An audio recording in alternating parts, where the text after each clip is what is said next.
Malaysia, a land of cosmopolitan cities, glorious food, colorful cultures, a rich heritage, breathtaking natural wonders. But much more than that, we have our amazing Malaysian hospitality. Malaysia welcomes you with open arms. Come meet our warm and caring people. Experience an ideal health and wellness retreat where we show you globally acclaimed healthcare at its best.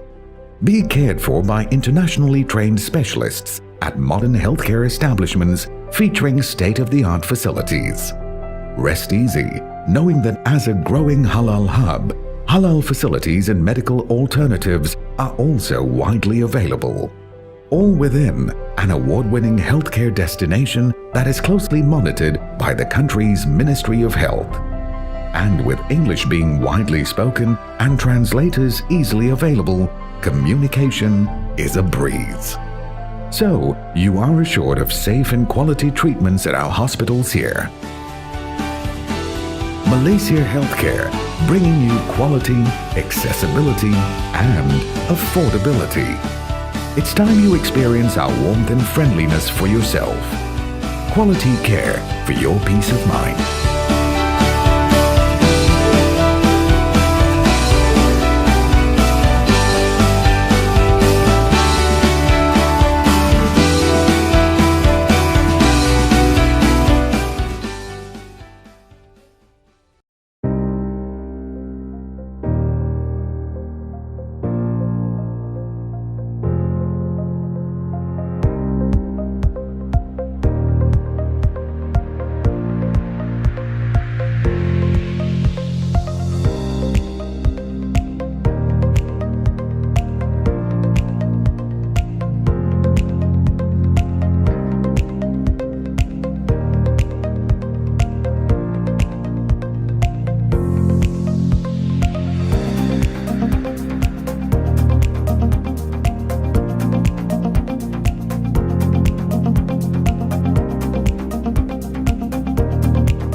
It's easy to get caught up in the details, the day-to-day grind, numb to the noise, going round and round and round. Deep down, there's something missing, a void inside, a hole to fill, a life lacking. Then, in a minute of clarity, it hits you. The aha moment. You're needed. Kids need you. Kids of all kinds. All these funny, rambunctious, sweet, attention-seeking, vulnerable bundles of energy. They need your love and support. Some have huge life hurdles. Poverty, disease, hunger. And they're reaching out for you. Around the corner, around the world. You are a Kiwanian at heart, a role model, a guide, a builder of dreams. Together, we are Kiwanis, passionate and strong, ready to move mountains or grains of sand. Imagine every child reaching their potential.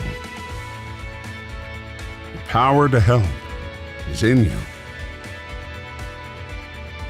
It's not about us. It's about them.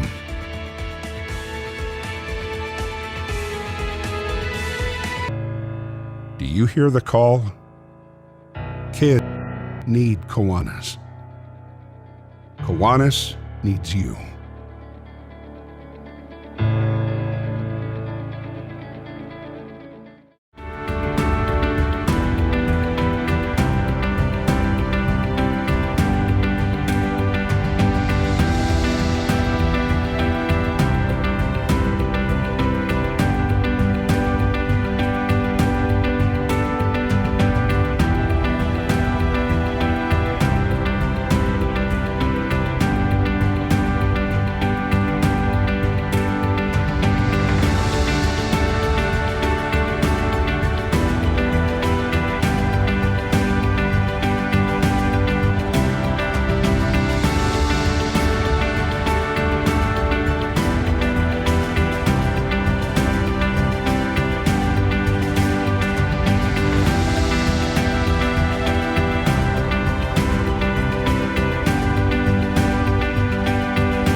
Dear participants, a very good morning to you. Thank you for joining us at the Business and Tax Conference, moving forward into 2022 today. My name is Wani and I am your MC for the day. I will now be sharing the house rules of this webinar.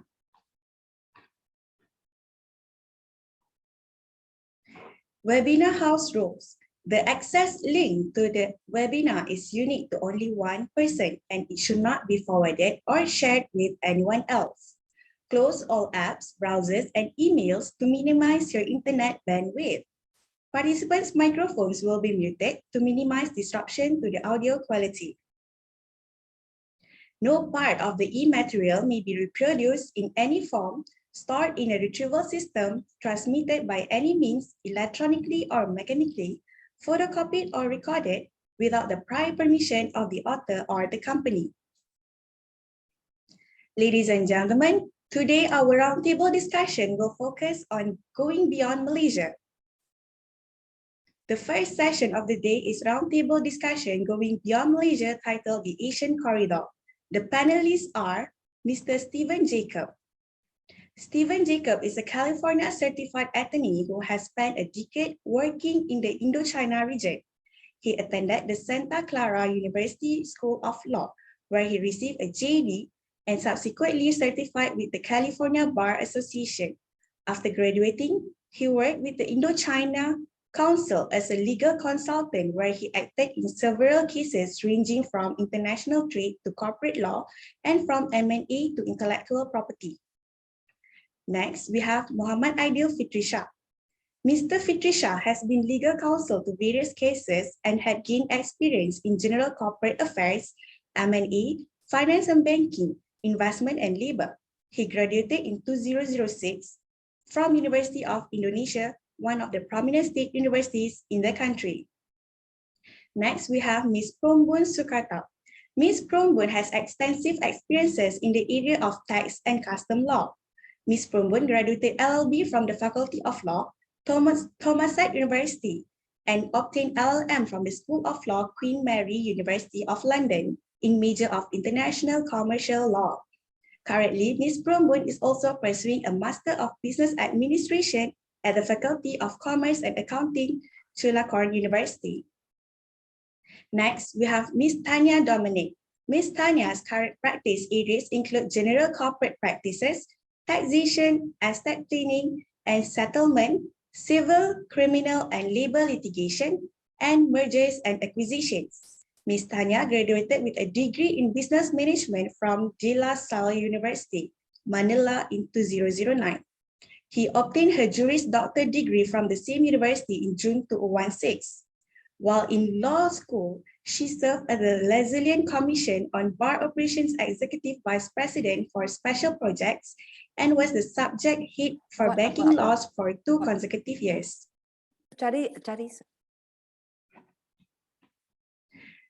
Now I welcome you, our moderator of this session, Ms. Agnes Wong from Syarikat Ong. Over to you, Ms. Agnes. A very good morning to everyone this morning. Thank you so much for waking up early. Welcome to the final day of Business Tax Conference, moving forward into 2022. For those residing in Malaysia, thank you for these early sessions. And now for those around the world, thank you for joining. The pandemic has slowed down most of the country's economy around the world. In ASEAN, we are not spared from such situations as well. Some has combated the pandemic better than others, but whatever it is time for the world to wake up and hold the bulls by its horn and plan into the year 2022 with the new normal we are in right now. Like many says, it is not about what shall we do post-pandemic. It is what should we do in the pandemic that we are going to live for the rest of our lives. It is our honor to have 4 distinguished guests who are with us today from 4 ASEAN countries, namely Vietnam, represented by Stephen Jacob, Thailand, represented by Prombun, as well as Indonesia, represented by Muhammad Aidil, and then from Philippines, represented by Tanya Dominic. Without further ado, I shall now pass the floor to Stephen from Vietnam to walk us through what Vietnam has in store for the world. Over to you, Stephen. Thank you, Agnes. Let me share my screen.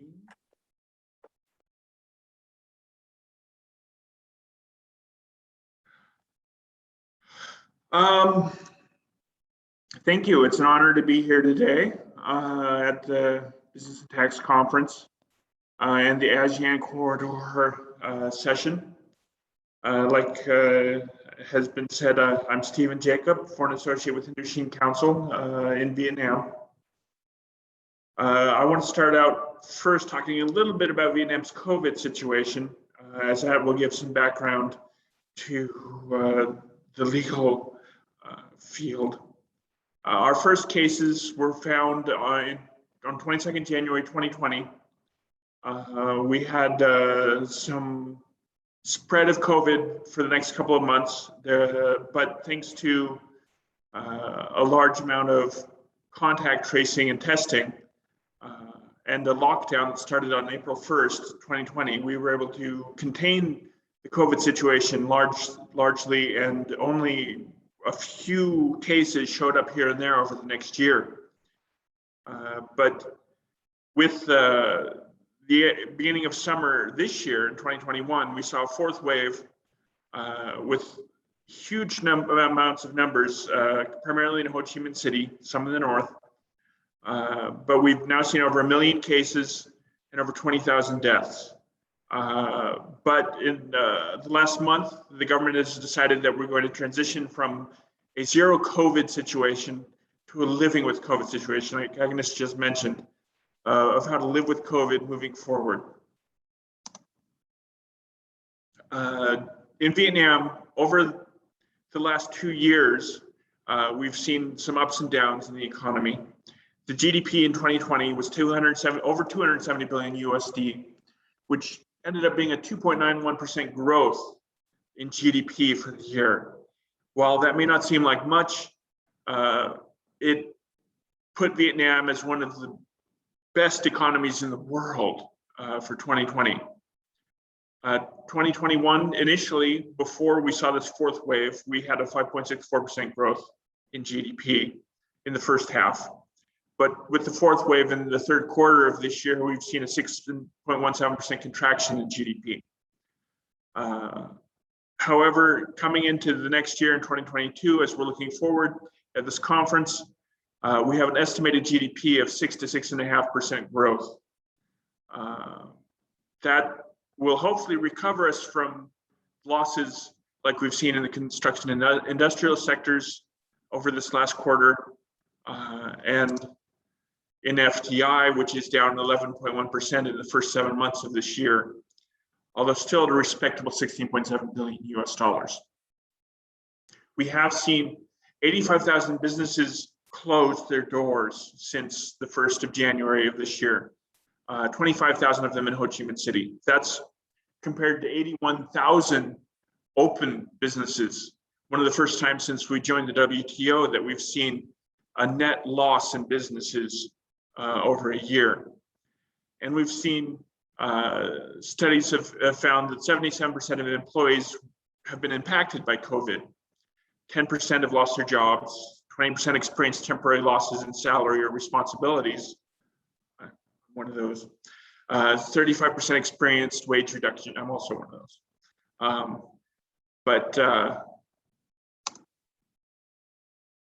As I said, as the earlier slide showed, we are looking at a 6 to 6.5% growth next year. So we're looking forward and opening our doors now to investment. We're seeing flights starting to resume within the next month. And hopefully we'll be able to return to a normal type situation. The new normal, I guess, is what we're calling it globally.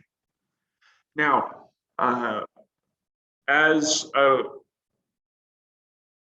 conference in Malaysia talking about Vietnam, the main focus is on foreign investment. Vietnam, like I think a lot of developing countries, has developed its foreign investment legal regime over a fairly lengthy period. The first foreign investment law was in 1987. And there was, I think, 1 or 2 other revisions of that law before we joined the WTO in 2007. 2006 is wrong. It was January 11th, so barely in 2007 that we joined the WTO. But with free trade agreements that Vietnam has entered into, like the WTO, the ASEAN FTAs, and now the RCEP, there are a lot of options for getting into Vietnam, because Vietnam figures that their investment market approach is determined largely by what the country has agreed to open up to foreign investment through these treaties. As Malaysian investors looking at Vietnam or wherever you are, you may have several treaties to choose from to determine your market approach into Vietnam. Vietnam will only allow you to apply one treaty. Once you choose that treaty for your market approach, you also have to apply that treaty for all other aspects of your investment, for remission of capital, for disputes, resolution, for everything. Now, once you've determined that the sector is open to foreign investment by looking at the treaty, the government has, in most cases in the treaty, determined a specific restriction for that sector.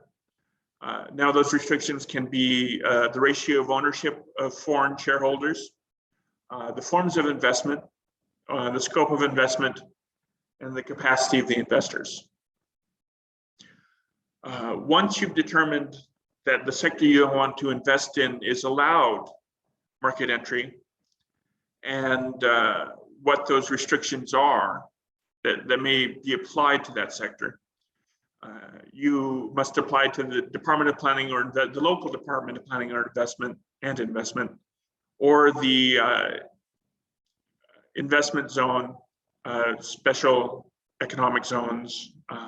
There's like 3 or 4 different types of zones that we have. But the authority of that zone, if you're investing in the zone, for an investment registration certificate.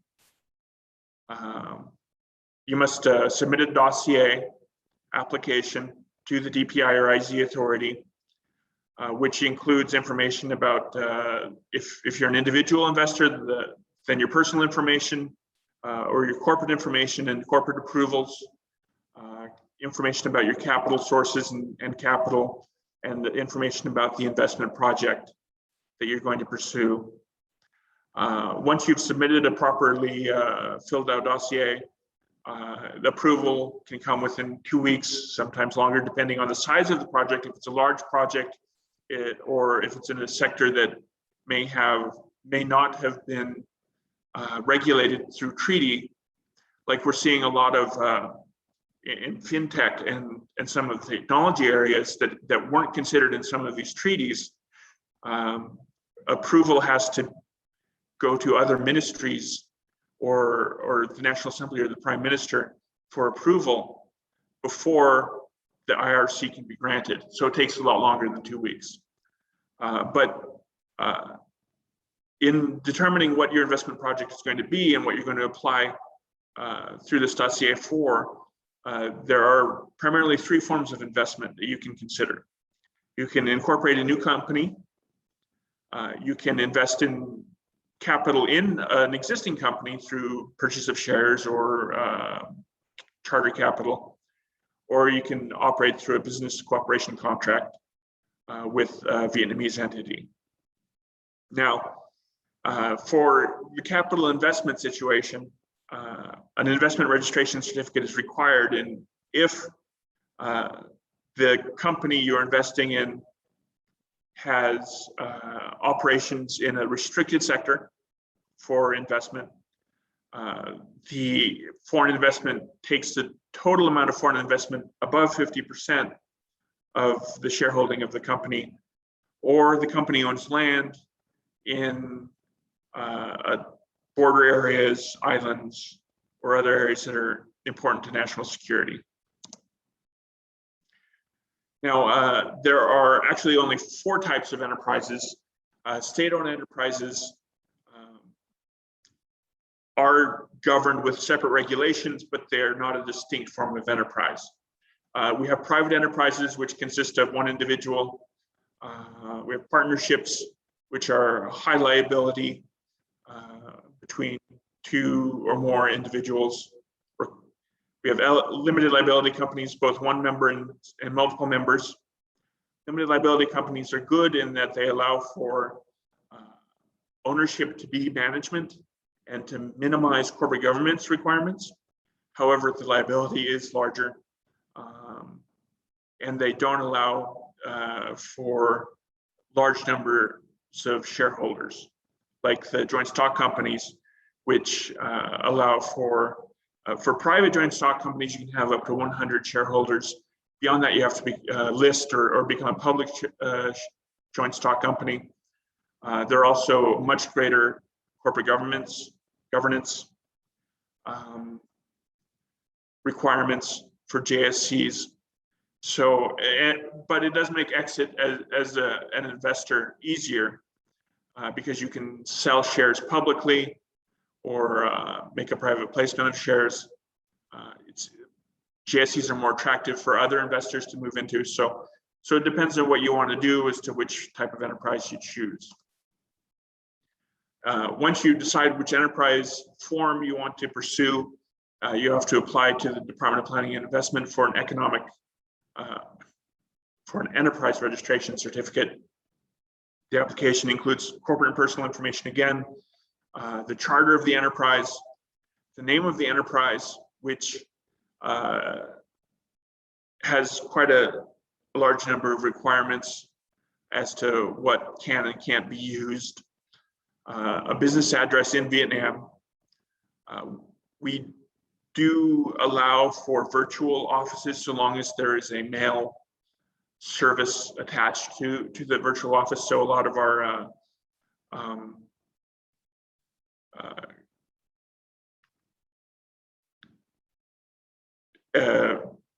I don't even remember what they're called, but the co-ops, the work co-ops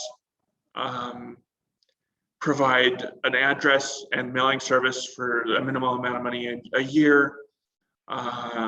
Those we've seen in the last year or two being allowed for business addresses. Bank accounts, either if you're forming a new company, you have to open a direct investment corporate account, or if you're investing in an existing company, the company has to open an indirect investment corporate account. Then the investor injects foreign capital, and then it's exchanged into a second account into Vietnamese dome and injected into the enterprise.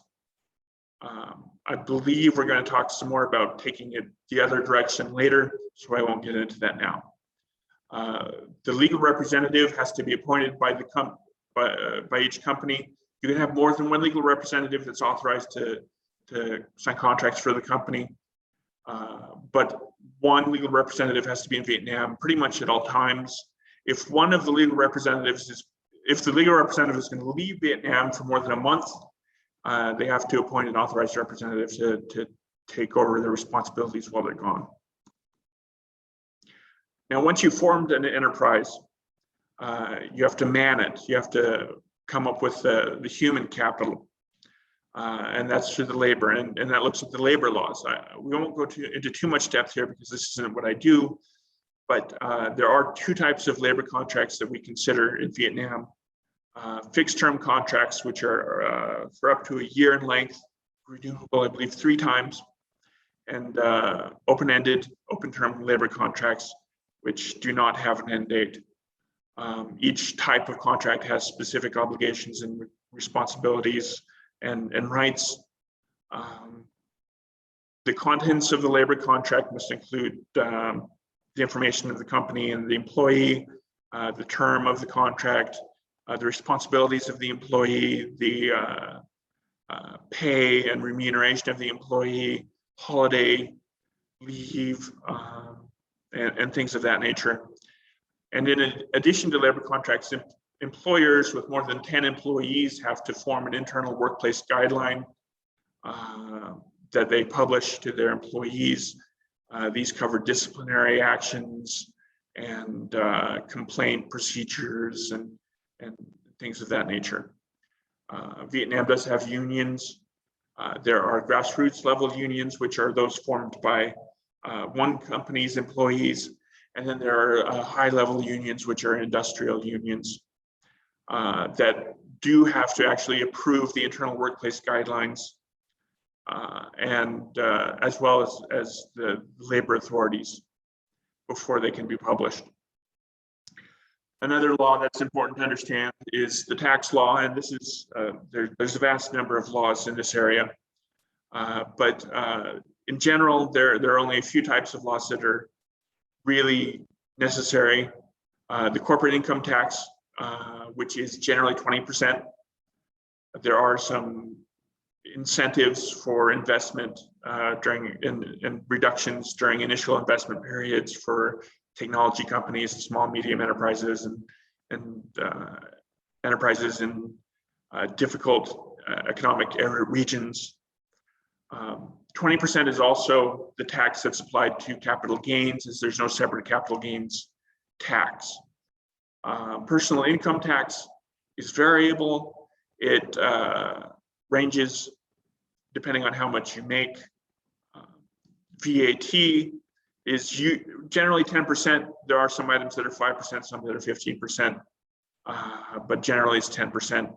And export-oriented businesses are generally excluded from VAT.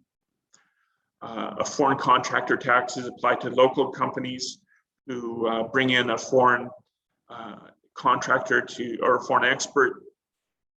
They are required to withhold PIT and VAT on behalf of that expert or that contractor, or the contractor can register to pay personal income tax and the company withholds VAT. There are also Social Security payment requirements on the companies for health benefits, retirement benefits, and accidental injury and social insurance. Over the last year and a half, we've seen some reductions in corporate income tax and personal income tax that have been given by the government to help with the economic difficulties caused by COVID. But those are generally going to lapse at the end of this year. Now, as far as land is concerned, foreign ownership is not permitted. That's pretty much blanket rule. If you do want to own land, I think we might get into this in the Q&A later, but well, I'll talk about it. The foreign ownership of land, we do set up companies in Vietnam to allow for foreign control of land, if not actual foreign ownership of land.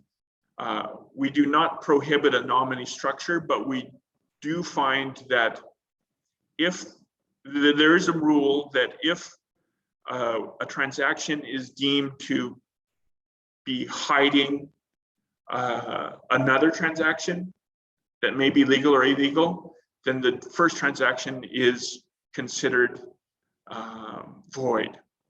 So if it is a nominee structure and the government determines that it is a nominee structure, they will determine that the contract between the foreigner and the nominee is void.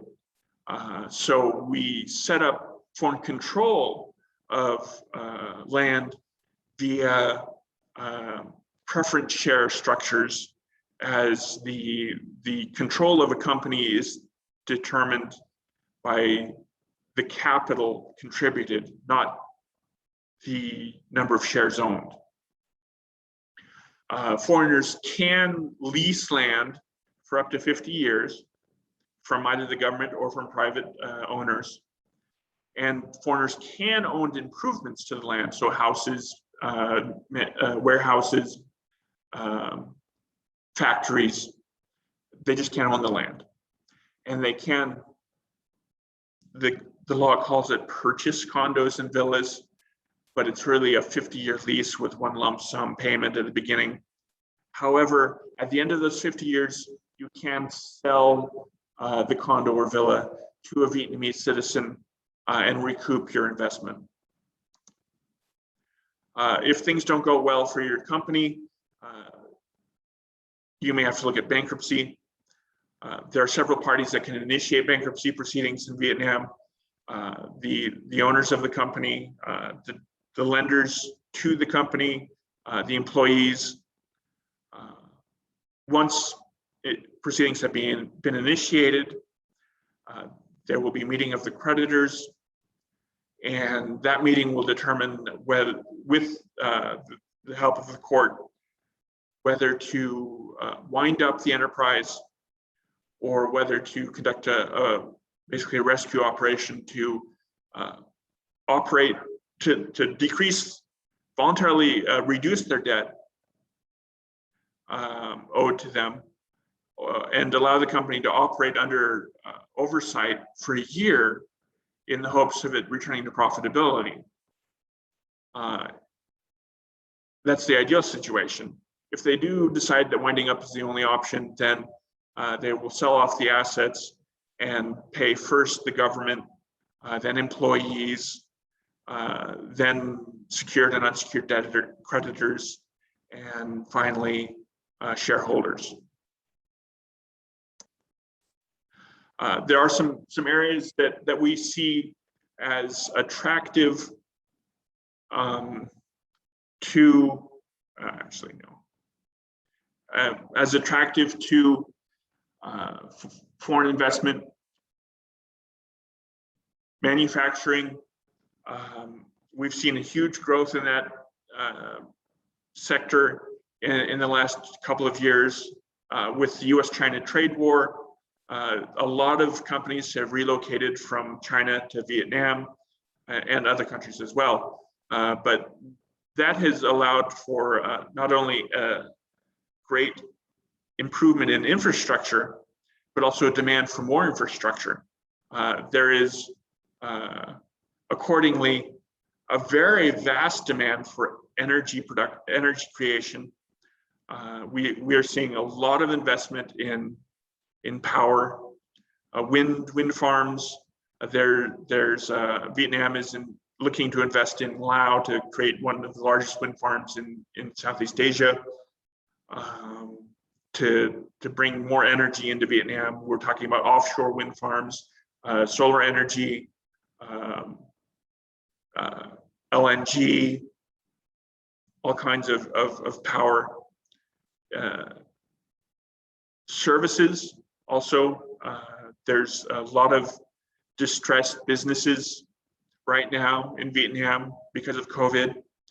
As I said earlier, 85,000 enterprises closed their doors this year alone. That means there's a lot of openings in the services industry, in hospitality, in tourism, in professional services. A lot of businesses that have assets that can be bought up on the cheap. We're also seeing a lot of growth in technology. The government is really pushing technology startups. They've provided a lot of incentives for technology-related startups that bring in innovative technology. So there's a lot of opportunity there. Personally, I see a lot of, we've seen a lot of growth in the fintech sector, from e-wallets to inquiries about peer-to-peer lending and cryptocurrency. We've been doing a lot of work in that area recently, even though that area is largely unregulated. I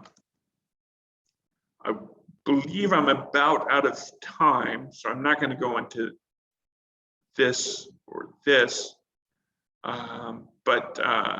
Yeah, so we do look for opportunities to help foreign investors come into Vietnam, and that's what we do at Indochine Council. So if you do have any need for legal assistance or any assistance at all dealing with Vietnam or the Vietnamese government, please feel free to contact us. Otherwise, I think I'm done. So thank you. Let's pause. Stop share.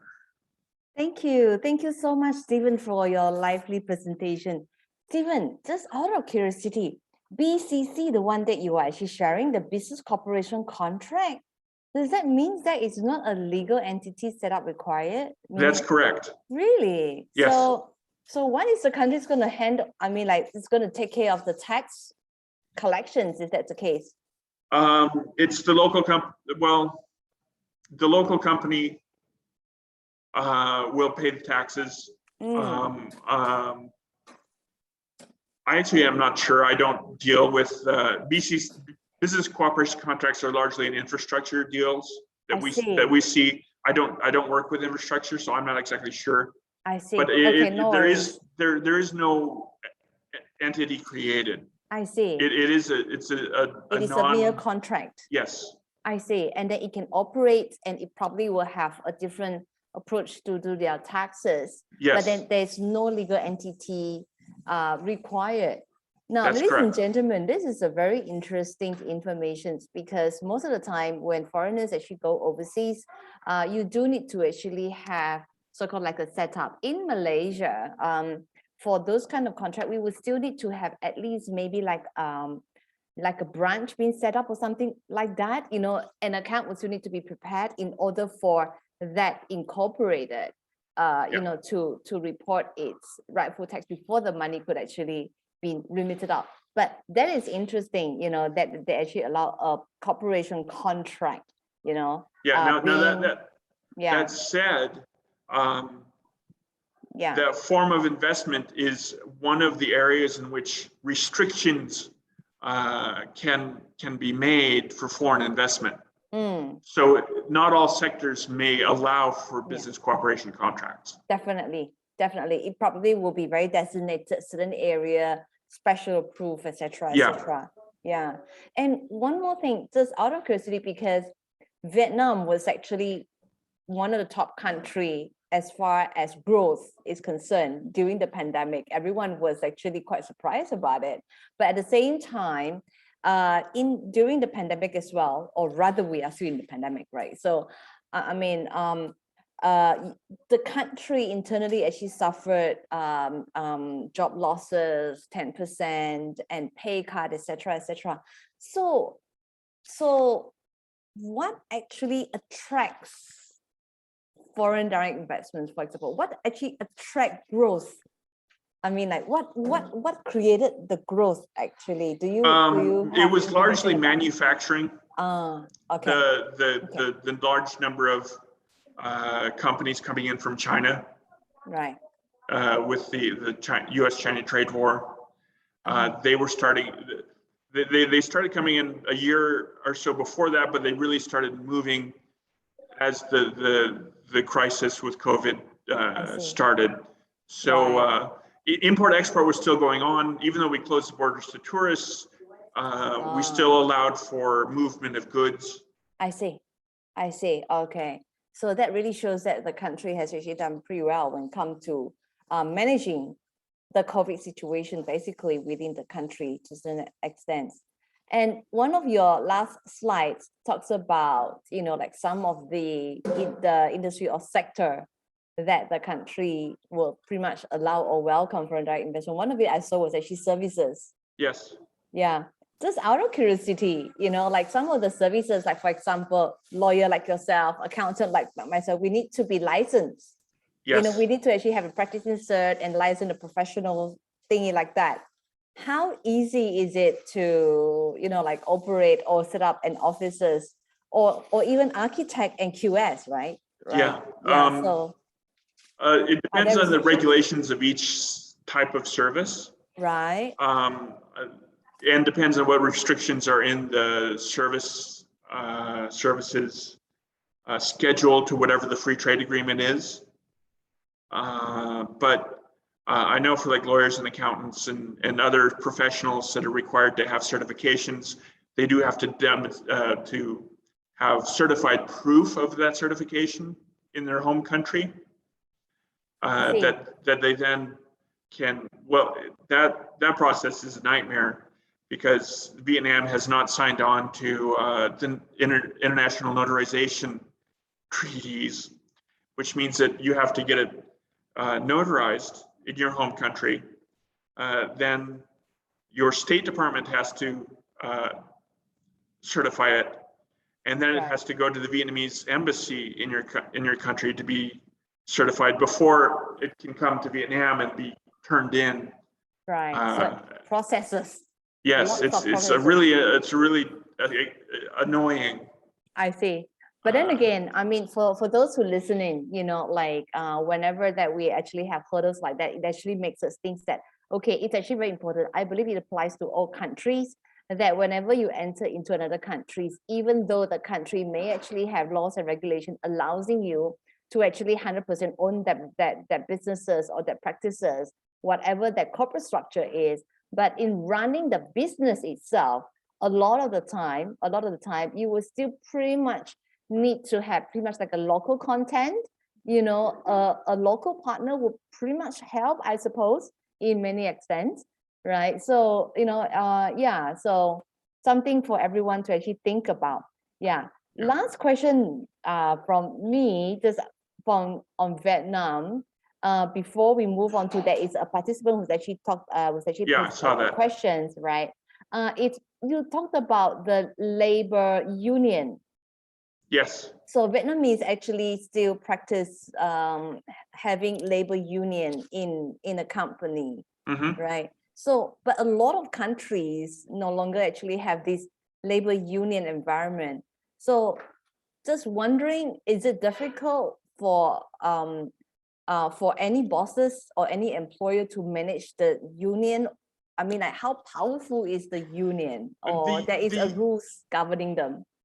There are some rules governing them. Unions, they are allowed, they are required to approve the internal labor guidelines of companies. So the employer has to deal with unions as far as that's concerned. And there are allowances for strikes under certain situations, but they are limited. I see. Because sometimes when unions' voices is too loud, it makes cost of doing business is actually expensive. Yeah. So, you know, so it is like interesting to actually see how that strikes a balance with the FDI being a focus for maybe Vietnam, to like the rest of the other ASEAN countries. In general, unions don't seem to make too much of a ruckus. I see. They're there. I mean, Vietnam doesn't really, like in the United States, we have what's called OSHA, which is the Occupational Safety and Health Administration, which is a government organization which goes into workplaces to make sure everything's safe and okay for workers. We don't really have that in Vietnam. Right. So it's kind of up to the unions to make sure that their employees are protected. I see. So they sort of monitor the employers, but they don't really have a large amount of negotiating power like unions have in some countries historically. I see. Well, ladies and gentlemen, so, you know, when you go into any countries, right, understanding the local laws, how businesses actually runs, its tax structures, etc., are all very important when you enter. So do your strike and balance against the opportunities that was actually made available in the country. I think it's actually something that is very important. The questions that's coming from the participants is actually relating to import duties. Stephen, are you okay with these questions, or would you like to? I can sort of address it. Right. There are, if an import is for the purposes of re-export, there are reductions and exemptions. I don't know what they are or how they work, but I do know they do exist. I see. Okay. So for anonymous, right? The question is there any exemptions from import duty on specific goods like raw material? So basically, when it comes to import duties, etc., maybe we need to actually have more detailed information in order to actually answer those. It probably I think like if you bring in raw steel, like raw minerals to make steel, right. There will be a VAT tax, right? And there will be probably some import tax, but that will be exempt. That will be sort of refunded when you export again. Right. So I'm not exactly sure how it works. So not an issue. Yeah. Thank you, Stephen. Thank you for your time. Thank you for your time. So next, we would like to actually bring on board Promboon. Yeah, Promboon. Hi. Hello. Hello. Yeah. Promboon is actually from Thailand, and our friendly neighbor Thailand. Yeah, for a lot of Malaysian, we only remember that we need to go to Thailand, to Bangkok for travel. But it will be interesting to find out about business opportunity over or investment opportunity over in Thailand. So over to you, Promboon. Thank you. Let me share the screen.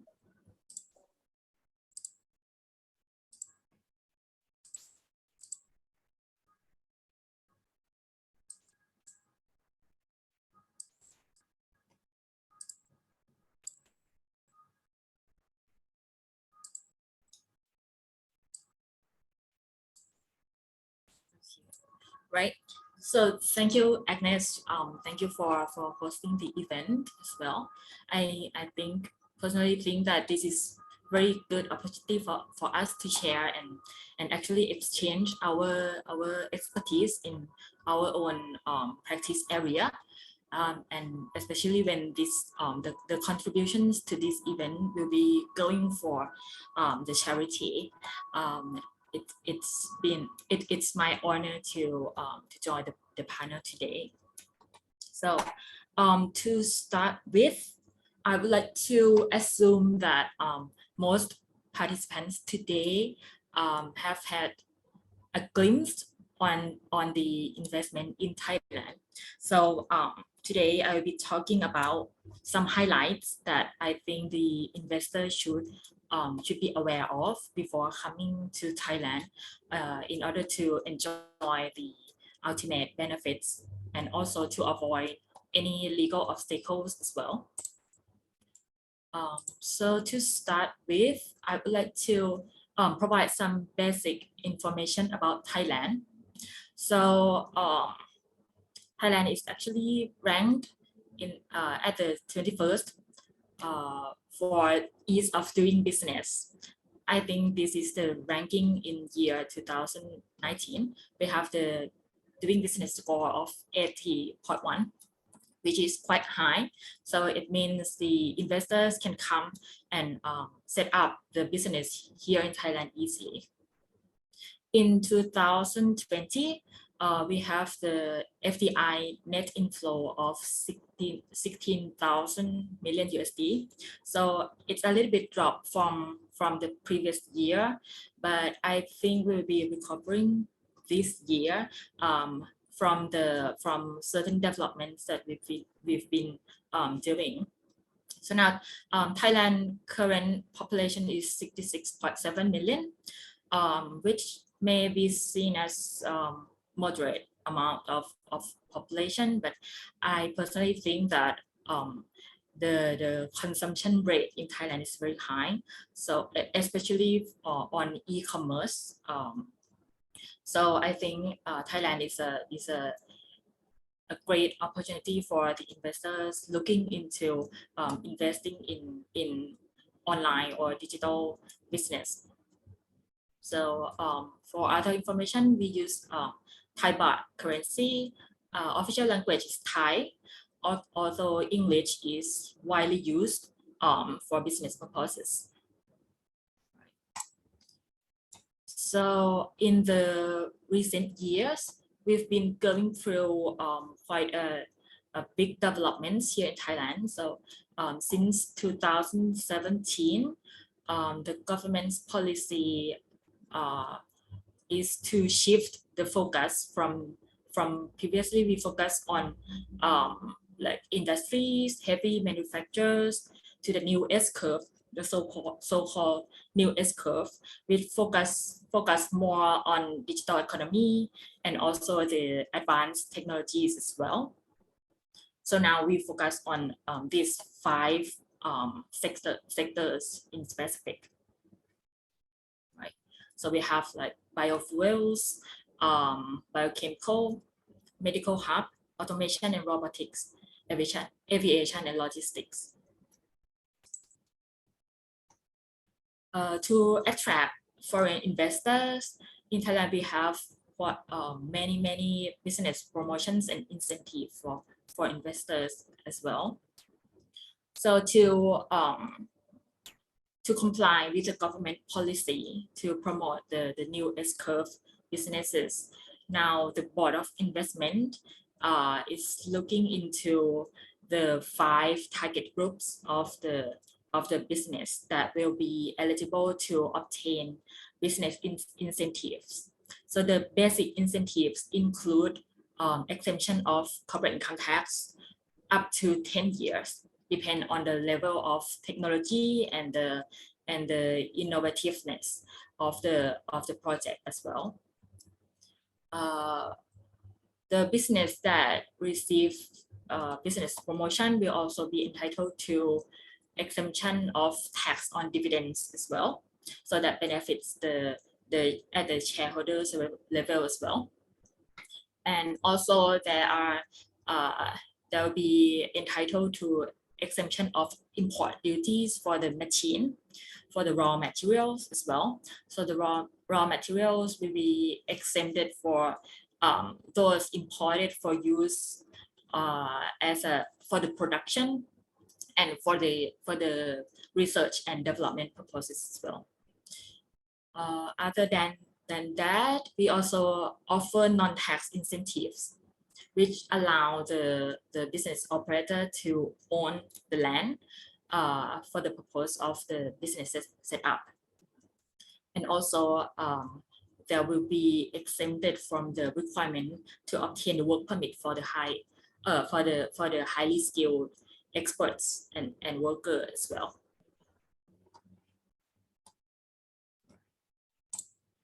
And just recently we have issued a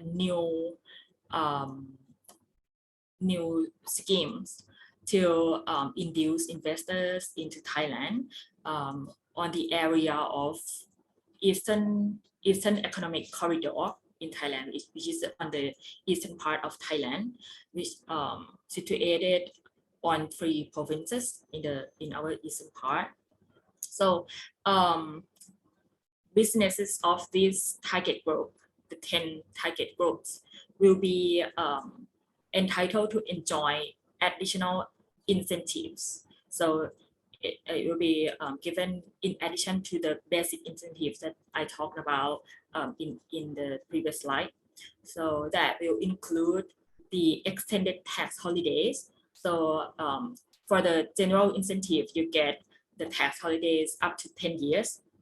If you invest in this area, you may be entitled to the extension up to 3 years of tax holidays. And also the expats working for the businesses located in this area will be entitled to personal income tax reduction as well. So normally the personal income tax in Thailand is imposed at a progressive rate, with the highest rate at 35%. But the expats working in this area will be entitled to reduction to 17%, which is very, I think, is quite favorable for the company as well.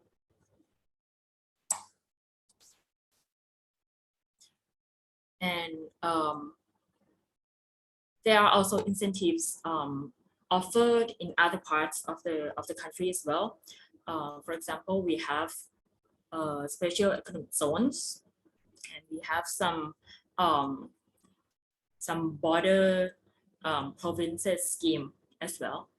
So you can see that in Thailand now we offer a lot of incentives for the investors coming to invest in our country.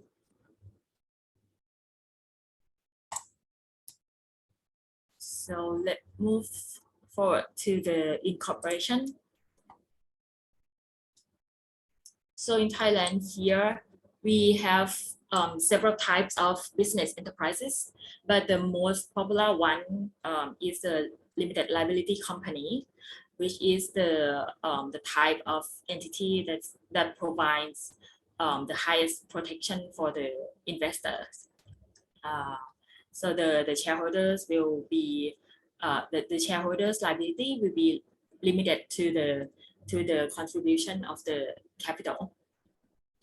So, but alternatively, a foreign company may operate the business via a non-legal entity as well. So they can just operate through a rep office or a branch office. And also, if it is actually allowable for the foreigners to operate the business 100% from abroad as well. For example, for e-commerce platform, you can operate from offshore without any presence in Thailand as well. But you will be subject to the requirement to obtain the foreign business license. So in general, the foreign shareholding ratio is limited to 49% or less than 50%.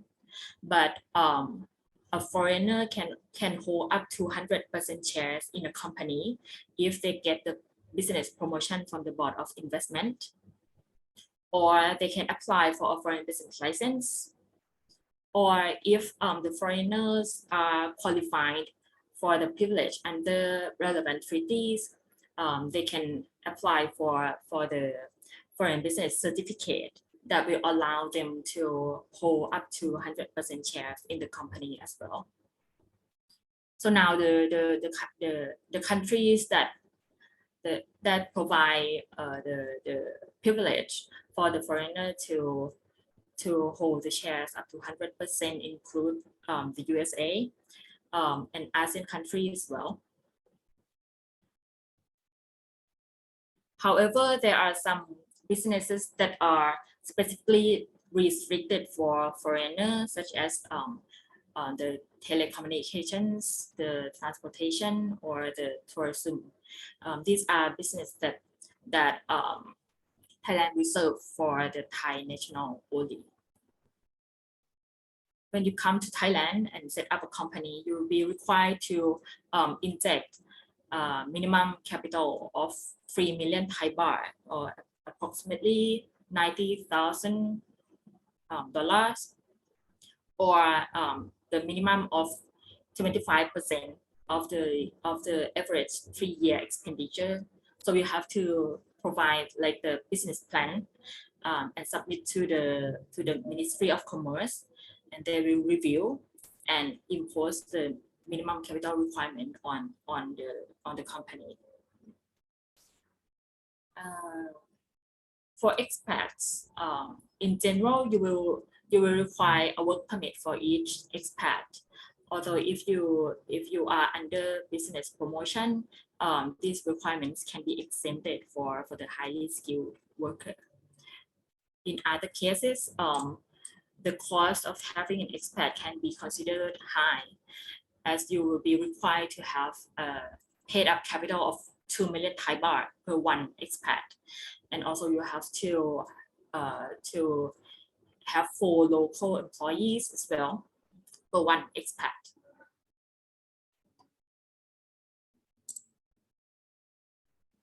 On the tax part, in general, the CIT is imposed at 20% on net profit. However, for SMEs, you can enjoy the tax reduction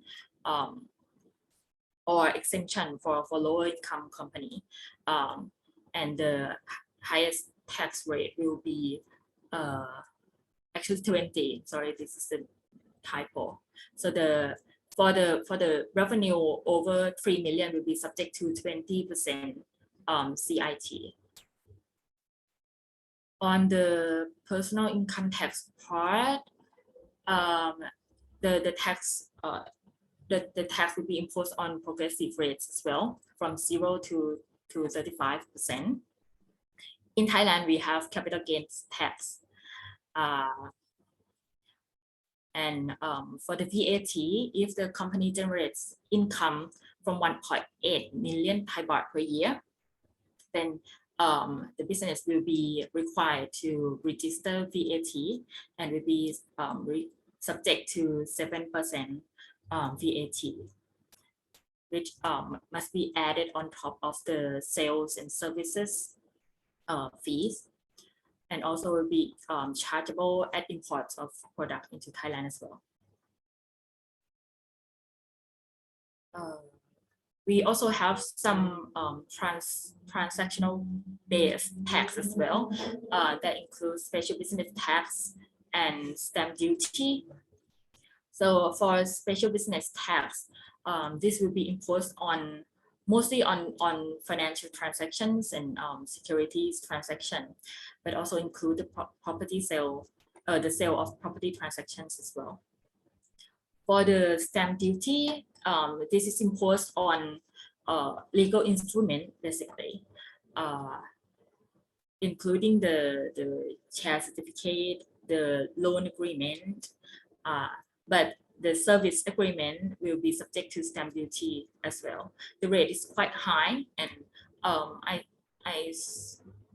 have a feeling that most investors are not quite acknowledged of this requirement. So I would like to highlight that, because if you fail to pay the stamp duty, you can be subject to a penalty up to 5 times the unpaid amount. So this is quite high.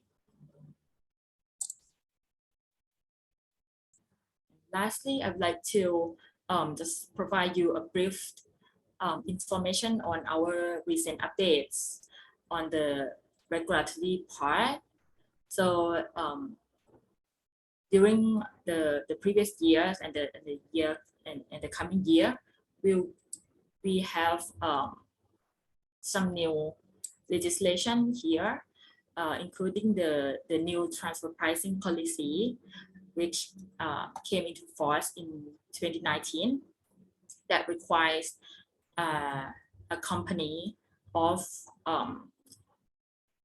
revenue over 200 million Thai baht, which is about $6 million US dollar, to disclose the information of its associated enterprises in country and offshore as well. And the revenue department will have the authority to request that company to submit a transfer pricing documents. So basically, if the revenue department sees the transfer pricing documents and feels that there is any tax evasion or any underdeclared revenue, they will come to enforce the liability over the company. Recently, we also have e-service taxes as well, which comes into force just a few months ago. These e-service taxes will be imposed. It's pretty much VAT, but it will be imposed specifically on the service providers on digital platform. So even if you are a service provider operating outside Thailand without any presence in Thailand, but if you provide service to users in Thailand and you generate income up to 1.8 million Thai baht, you will be required to register VAT and submit the VAT to the revenue department. Or if you are a platform that hosts other service providers, you will be required to submit the VAT on behalf of those service providers as well.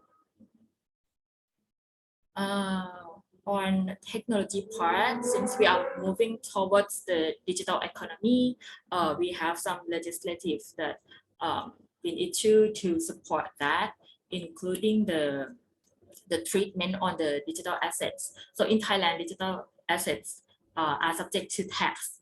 So it will be based on capital gain. We also have laws imposing regulations on cryptocurrency as well.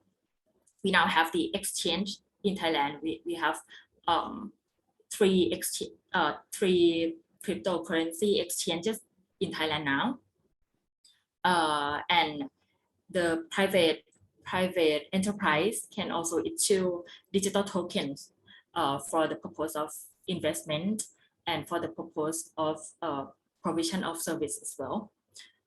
So the cryptocurrency here in Thailand are divided into investment tokens and the utilities tokens.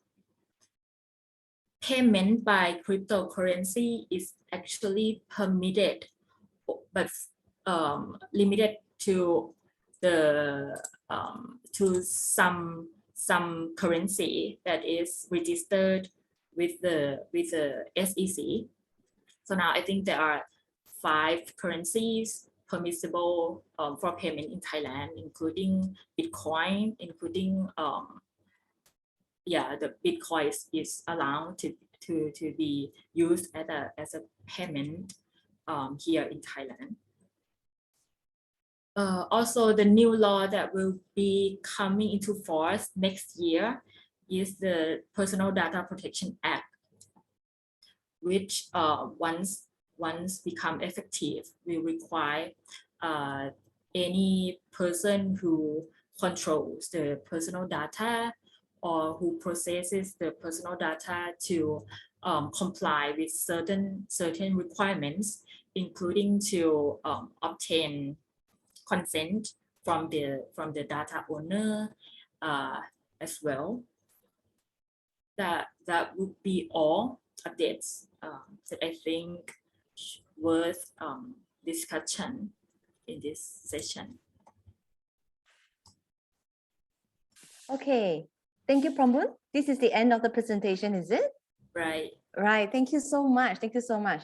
Yeah, everyone, please take down the contact. Later on, I think I give everyone an opportunity to actually show your contact page, yeah, so that everybody will be able, or maybe type in the chat room, apply to Stephen and the rest of the other panelists as well, so that we can help to actually post it to actually hop in for participants to actually pick up your contact if they wanted to stay in touch with everybody. Prabhu, thank you so much for the sharing.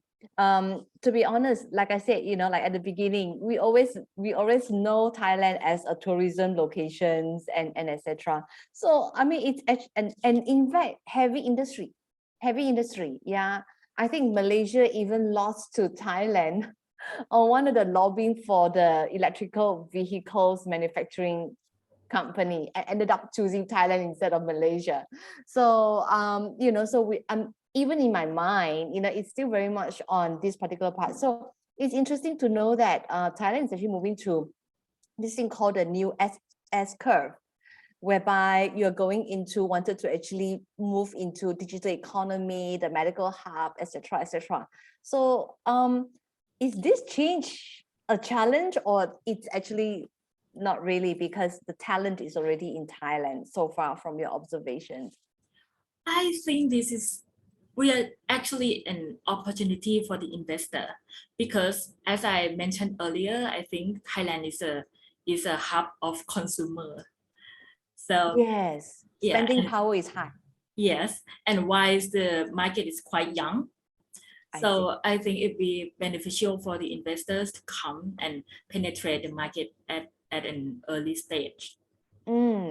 It's interesting, yeah, because in Vietnam, we talk about the labor union, but in Thailand, we're talking about for a foreign direct investments, for every expat you need to employ 4 local, right? And for every expat you need 60,000 US dollars per capita increase in your paid up capital. Just wondering, being the world 21, right, ranked 21 in ease of doing business, does it mean that most of the foreign company that goes to Thailand are generally using the Thai individual to actually performing the work, as in the local talent is able to support the businesses that is actually invested from overseas generally?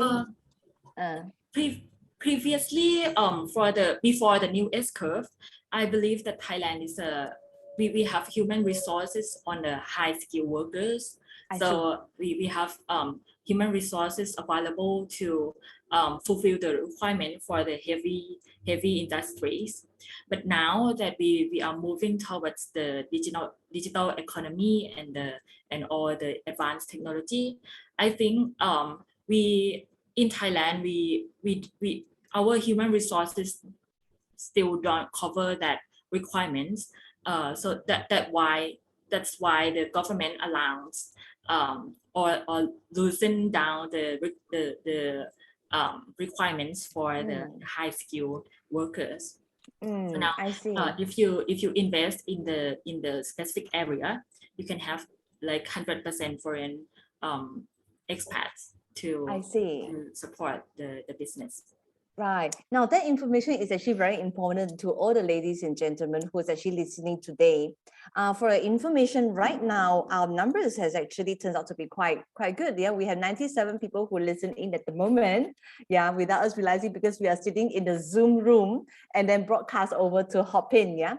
So basically for those who listen in, that really shows that if you wanted to go to Thailand to do your investment or explore that opportunity, you need to look into all their corridors, right? This now Promboon actually show the corridor, I mean the entire map of Thailand. And I realized that every single part was actually looked like a little corridor by itself. You know, you need to look into the corridors in order for you to actually see if whatever that you're bringing in require the local talents to actually support the businesses in Thailand, then you need to look through that so that you can actually have more people going in, do the knowledge transfer to the local before the companies is able to survive independently on its own in the land of Thailand. I personally love Thailand because the people of Thai is very friendly. Now, Promboon, there are quite a number of questions here. I believe this is relating to Thailand. So we'll tackle this before we go to Indonesia. Yeah. So today we are in ASEAN. Ladies and gentlemen, we spend about 40 minutes each on each country. This is the beauty of technology. So let us just go through some of the questions. Let me see. I think over here, it actually has a question that says, I think on foreign, okay, from Tien Lei Lao. What are taxes for foreign investing in Thai stock exchange? If dividend is exempted from tax, does it mean now no withholding tax on dividend? Yeah, I think Promboon mentioned about there is a capital gain tax, isn't it? So yeah, so the share transactions in the stock exchange, does it carry any taxes? And the dividends, maybe over to you. Would you be able to take on the questions? Yes, actually investment in the stock market is subject to tax on dividend. And also we have capital gain tax as well. There will be exemption only for on personal income tax on the capital gain received from the trading of stocks in the market. So for company, there will be capital gain tax imposed on the. I see. So the capital gain is actually applied to company, and it doesn't apply asset owned by a company, but it doesn't actually apply to, like, for example, investment assets like share as an asset, shares hold by individual. So as an individual, if there is a gain, the capital gains, there is no taxes. Right. Right. But in the market. In the market, I see. Off market will be subject to tax. I see. But what about the dividend? There will be further imposed of the withholding tax when the money actually takes out from Thai? Yes, there will be withholding tax of 10% on the dividend. Yeah, okay. So for Tien Lei Lao, seems like, yeah, there is still taxes on that. And there is a question here, a general question, but an important one. What are the main challenges of doing business in Thailand for foreigners? Maybe one or two. In my personal view, I think from legal perspective, it's quite convenient for investors to come into Thailand. But in practice, I find that from my own experience, most clients will be facing some obstacles dealing with the authorities. I think that may be because of language barriers as well. But now the government is trying to ease out all the arrangement. For example, the Board of Investment, they actually open for the consultation for investors coming into Thailand.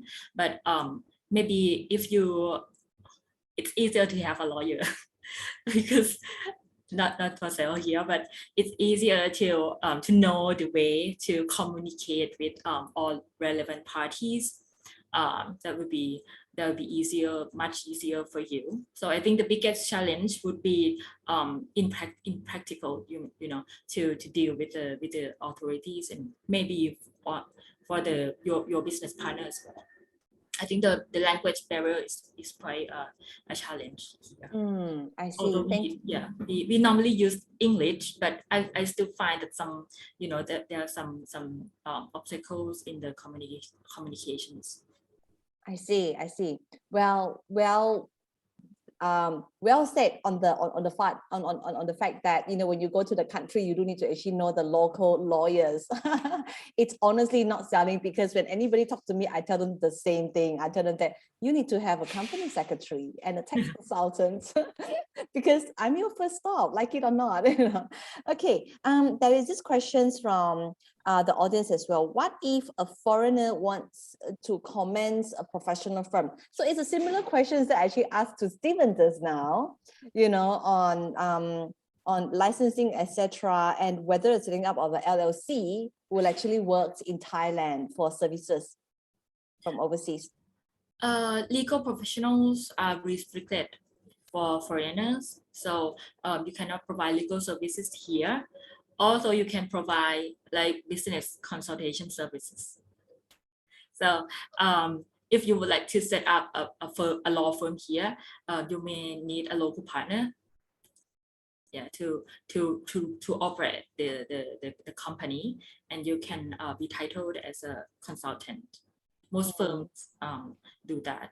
Right. Now, I don't know for other profession. I don't know for like accounting firm. I'm not sure about the requirement, but I know that the auditor will be required to have a license.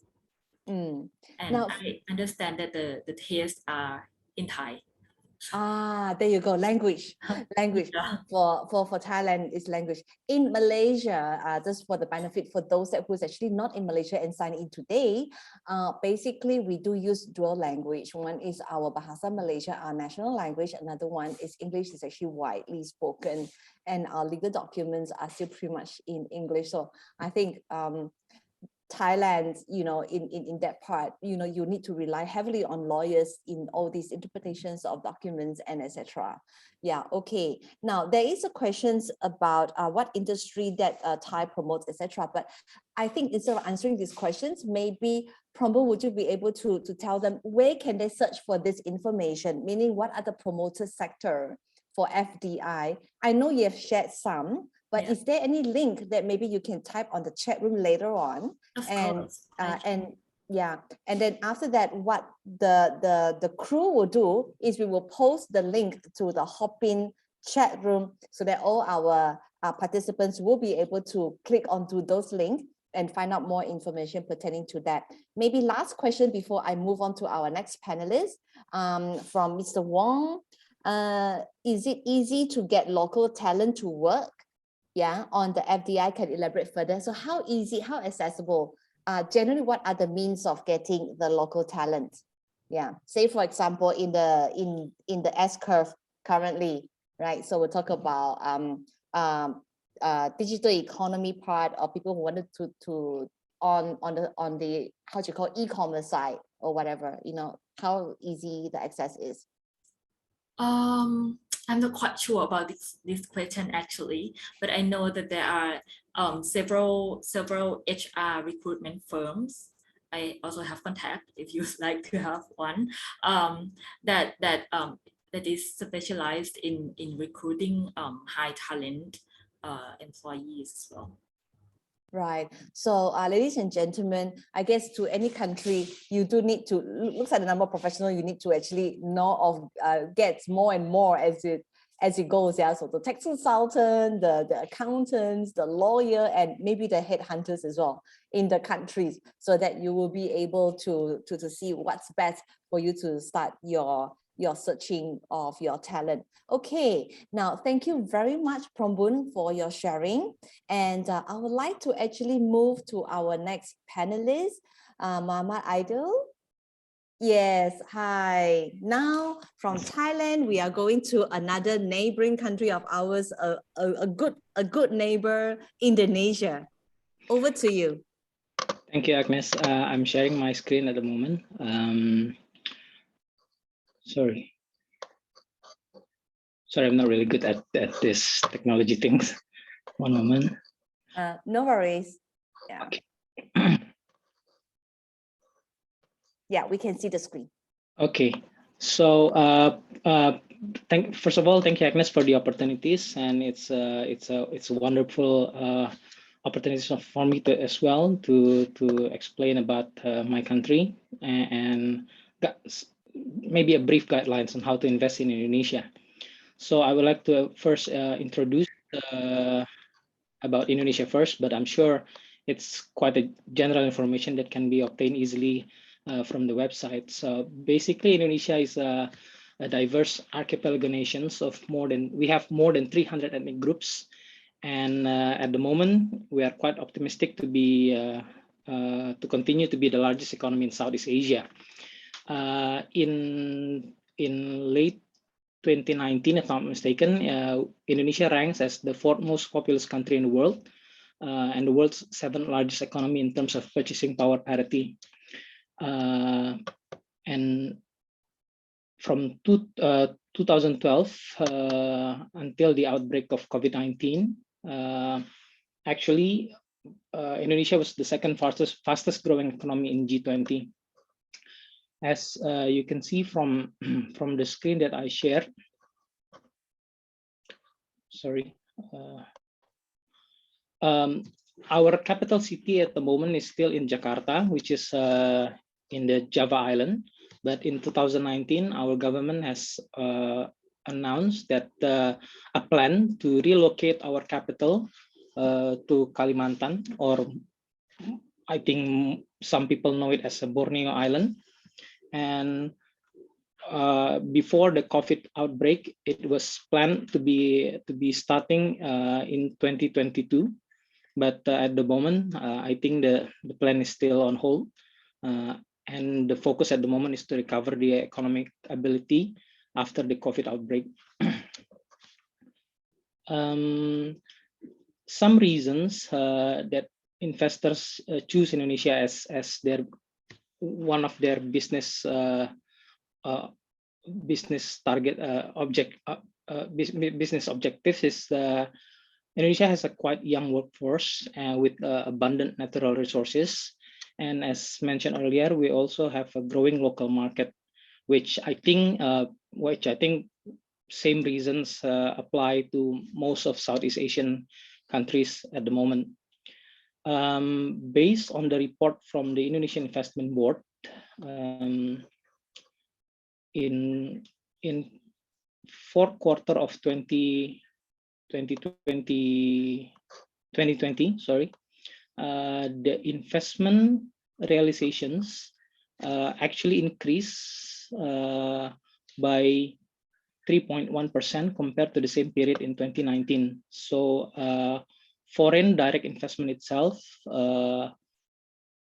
covers around 111 trillion, approximately 7 billion of US dollars during the period of October to December 2020, and from the source obtained from the Indonesian Indonesian Investment Coordinating Board, the majority investors comes from Singapore, followed by China, and then Hong Kong, South Korea, and Japan. Others, there are also dozens countries of investors which conclude almost 1.4 billion US dollars.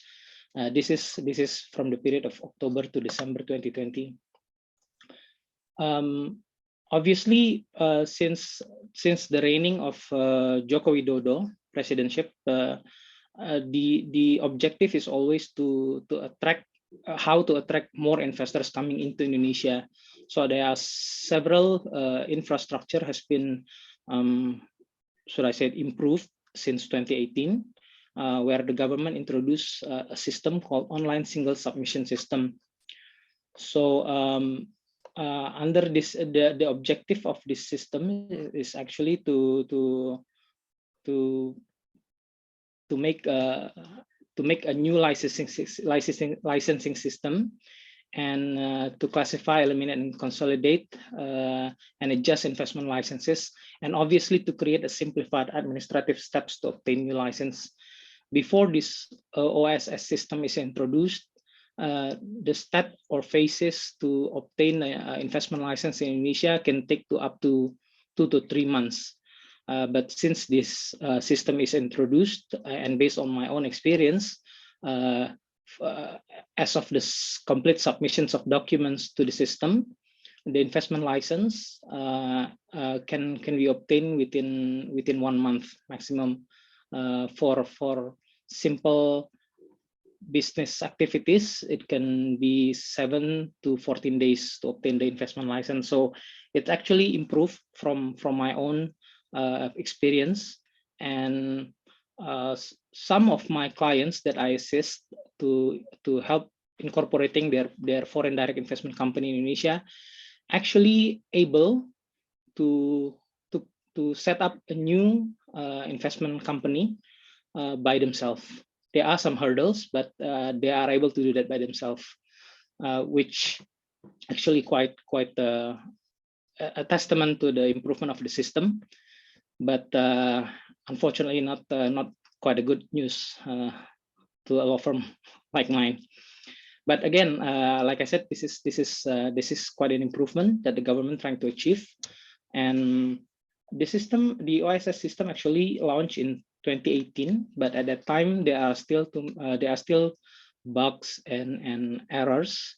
I think the new version is updated in early 2021, and now the system is more accurate, more up to date and integrated, and this relates to the point 3, the investment list of activities, which I will explain later.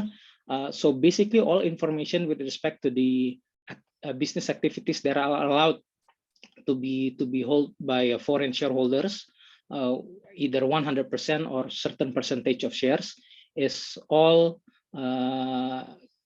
can be observed, can be seen from this system. So it is very easy for the potential investors to look at the target activities that they are trying to invest in Indonesia, and to take a look at whether they can hold 100% of shares or certain percentage of shares based on the limitations.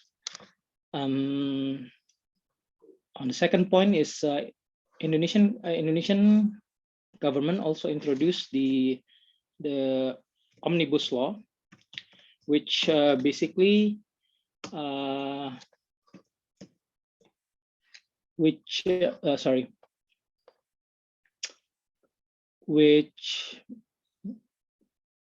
basically try to integrate and to ease restriction to foreign investment. That is the idea, especially in the area of manpower, and especially in the area of manpower at the moment, yeah, because the omnibus law regulates various kinds of existing laws, and in Indonesia, after a law is enacted, there will be an implementing regulations to cover technical or more detailed stipulations on a particular law, and which at the moment some sectors in the omnibus law is not fully it does not have yet have implementing regulations. I think the government is focusing on the more practical areas first, such as, like I said, manpower or establishment of a company. So basically, under this omnibus law, the idea is, again, in line with the creations of the OSS system, is to simplify the licensing process and basically harmonizing various business related laws and regulations. that are deemed to be obstructive towards foreign investment. And well, honestly, from my own experience, I'm not really see at the moment, I'm not really see the tangible benefits from the creations of this omnibus law, because there are, like I said, there are lack of implementing regulations and still unclear. But overall, it has a clear idea on the target that needs to be achieved, and the idea is the objective is to allure potential investor to coming into Indonesia, and hopefully it can be all the implementing regulations can be enacted soon. Okay, under for foreign investment for foreign companies or foreign investors, there are two forms of legal entity medium, as I may say, for them to start operating in Indonesia. First of all, they can create a representative office. Sorry, let me move to the next slide. A representative office, which basically is permitted to be created only for the purpose of market research and local representation. So this is for this is the representative office is not meant to generate income or to create business for the company.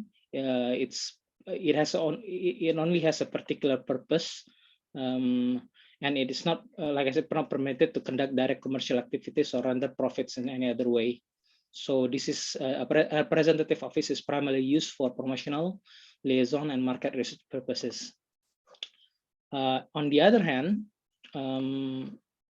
if the company is if a foreign investor has decided to start a commercial activities in Indonesia, they need to set up a foreign investment company in the form of a limited liability company.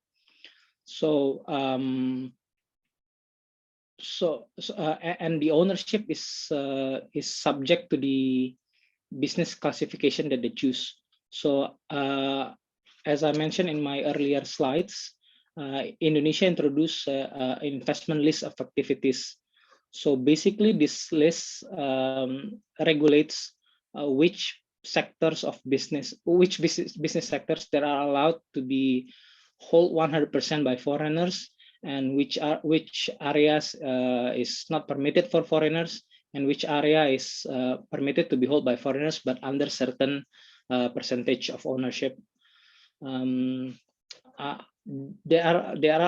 This list is quite extensive, and if you're trying to search of your activities based on this regulation, the presidential regulations, it's quite difficult. Trust me, and that's why the OSS come handy in this situation, where you can type in your business classifications or business activities, and they will show you, and the system will show you how many foreign shareholding that is allowed in that business area. For the foreign investment company itself, they need to inject a capital of minimum 10 billion rupiah, or around $700,000 US. But that is the general amount, because the investment coordinating board can actually decide the minimum amount of capital that the company needs to inject, especially if the investment coordinating board sees that the area of their business area is a major project like industrial or oil and gas or infrastructure. They may require the investor to inject more money into the foreign investment company in Indonesia, and that is subject to the Indonesian Investment Coordinating Board discretions.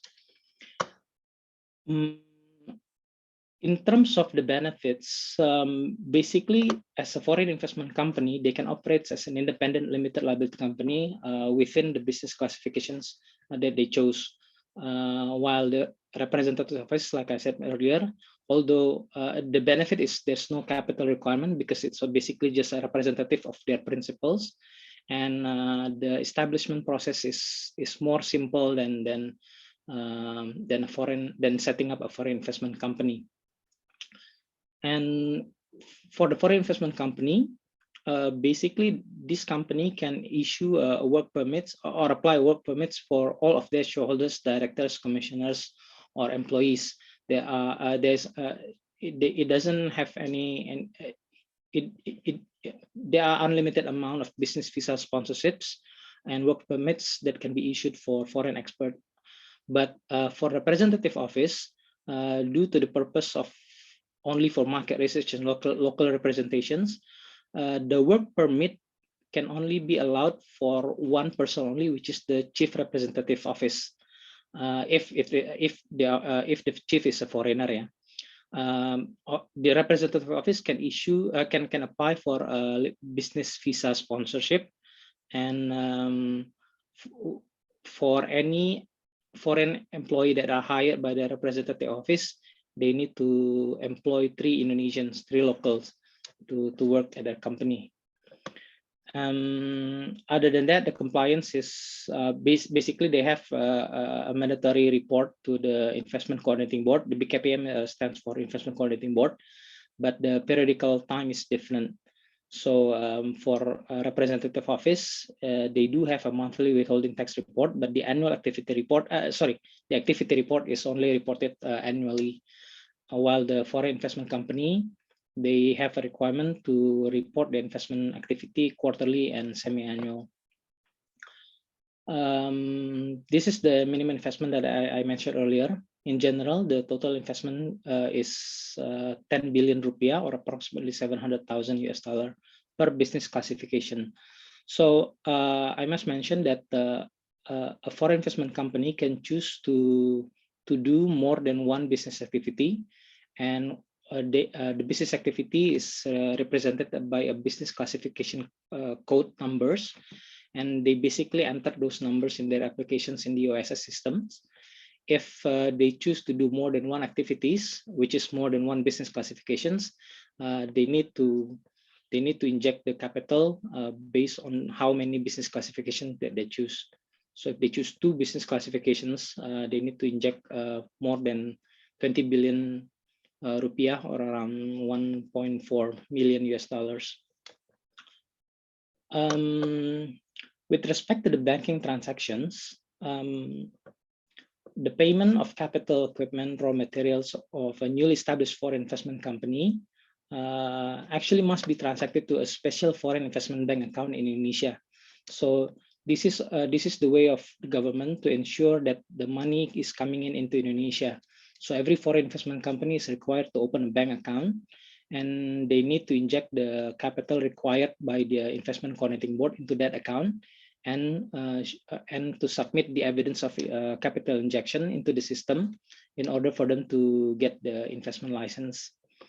The supporting documents in order to open the bank accounts is basically administrative, and each bank requires a different minimum deposit, but normally in general the minimum deposit to open an account is around 1 million rupiah, or around $1,000. But as I mentioned earlier, at the time they want to obtain their investment license, they need to show that they have injected the minimum capital required by the system, by the Investment Coordinating Board. Okay, I must put a disclaimer first. I'm not a tax consultant, but I know in general tax requirements or tax regulations with respect to the corporations in Indonesia, and maybe I will just provide some information that I got from the Indonesian tax office. But in terms of details of the tax, subject to the question that may be raised, I may or may not be qualified or have enough knowledge to answer. Okay, in general, the corporate income tax is determined by the basis of residency and source, and all corporation that is incorporated or domiciled in Indonesia is considered as an Indonesian tax residence. In general, the corporate tax rate is around 25% of the taxable income, but a tax reduction up to 50% is may be granted for a corporate taxpayers with annual gross revenue less than 50 billion, which is around 3.5 million US dollars. For a foreign investment company, they may able to get a tax incentive from the Directorate General of Taxes. And in order for them to get this incentive, they need to get recommendations from from the Investment Coordinating Board. And the incentive can be in the form of reduction of income tax subject to 5% per year, or acceleration of depreciations, extension of tax loss carry forwards up to 10 years, and a reduction of 10% in withholding tax on dividends paid to non-residents. Again, this is just some information that I gathered from the Directorate General, from the tax office, and some of my tax consultant. But there are lots of sources of information with respect to the tax in Indonesia, and actually the Investment Coordinating Board website actually have an extensive and broad provide a broad explanations about this issue as well, as I believe, and they also periodically provide an update on the investment progress in Indonesia quarterly on a quarterly basis. Okay, this is one question that normally asked by some of my clients, foreign clients, is whether they are allowed to get a local to hold shares for them in Indonesian company. So by law, under Indonesian investment law, a nominee or a nominee agreement is not actually allowed. It's illegal. So any form of nominee agreement is null and void, and so you cannot rely. This is quite different from what I understand, for example, from Singapore, that that permitted this kind of arrangement, but in Indonesia it's actually null and void. And if a foreign investor somehow create an agreement with the local partners, so that the local partners hold shares for them, there's a risk that if the local partners has a bad faith, there's a risk for them to lose the ownership of shares, because the local partners can claim that the agreement is actually null and void, and it's actually quite difficult to challenge that or to claim for their rights in Indonesian court with respect to this nominee. There are some method, if I may say, not to evade the restriction, but some of the arrangement for the foreign investor to secure their shares ownership in Indonesia is by way to create a pledge of shares. So normally, the foreign investor provide a loan to the local company, to Indonesian company, and which is an actual loan. And as a collateral to that loan, the local shareholders will provide a pledge of shares to the investors. This is not, like I said, this is not a way to evade a nominee arrangement, but this practice has actually been running, and it's actually legal as long as the cash flow is clear. So there's an actual loan provided from the investor into the company, and then a deed of pledge of shares is created on behalf in favor of the investors, and then registered at the company shareholder registers. So these are the common ways for foreign investors to secure the loan. Normally they do this because of, like I said, there are certain business activities in Indonesia that is not allowed to be held 100% by foreigners. For example, perhaps maybe for only allowed 49% or 67%. But since the entire capital is coming from the investors, they normally want to secure the remaining percentage that's supposed to be held by the local. So sometimes they create this arrangement to secure the shares so that they can always monitor the movement of the shares and make sure that the shares will not go anywhere. I think in general that will be all from me, Agnes. Perhaps I think it'll be more easier if the next step is from questions and answers. Yeah. Sure. Thank you very much. Thank you very much for the sharing. Out of curiosity, I don't know whether the sharing was actually done on this one. What's the populations in Indonesia right now? Honestly, there are several sources, even from the government itself. It's quite different, but last that I know it's around 300 million, 325 or 330 million. Wow, 330 million, it's about 10 times of Malaysia. It's about 10 times, you know, like, oh, we Malaysians, we have so much to catch up in childbirth. And from Indonesia, and you know, like there's so much to do, you know. It is an economy of that sort that that render that it is the largest economy in Asia and even top 7th in the world, and one of the fastest growing. So actually population really works. I really believe in global citizenship nowadays. You know, I really believe in all this, you know, like we really need people to reside in a country to spur consumption, to bring in economy, you know, to actually bring things forward. Now, I just wanted to check with you. Sure. I saw the pie chart, right? And I saw that China, as well as Singapore, is like the largest, one of the 2 largest investing country into Indonesia. Generally, what are their focus sector is? Mostly technology. Technology. My firm itself, we deal like 3 or 4 business setup in Indonesia, and almost 2 out of 3 is for technology sector like artificial intelligence, cybersecurity, e-commerce, and web trading. Right. That is the most popular at the moment. I see. So basically, when they set up those, the local talent is able to support the setup in Indonesia, or they had to bring in a lot of like foreign talent to knowledge transfer. Based on what my firm handles, normally the IT sector is the most business sector that allow the company to get foreign talent coming into Indonesia, because although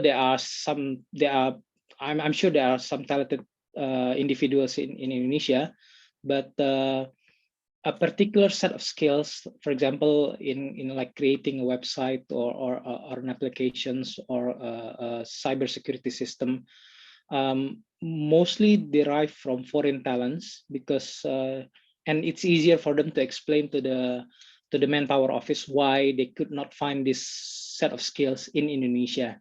I see. At the moment. Okay. All right. Okay. Now let's go to the questions. There's the questions coming from the audience. Will the moving of capital city bring an impact to the FDI? The idea, as I understand, is that Jakarta will still be the center of economic activities. So, and the government ensures that there will be no like a major change of business climate or atmospheres in Jakarta.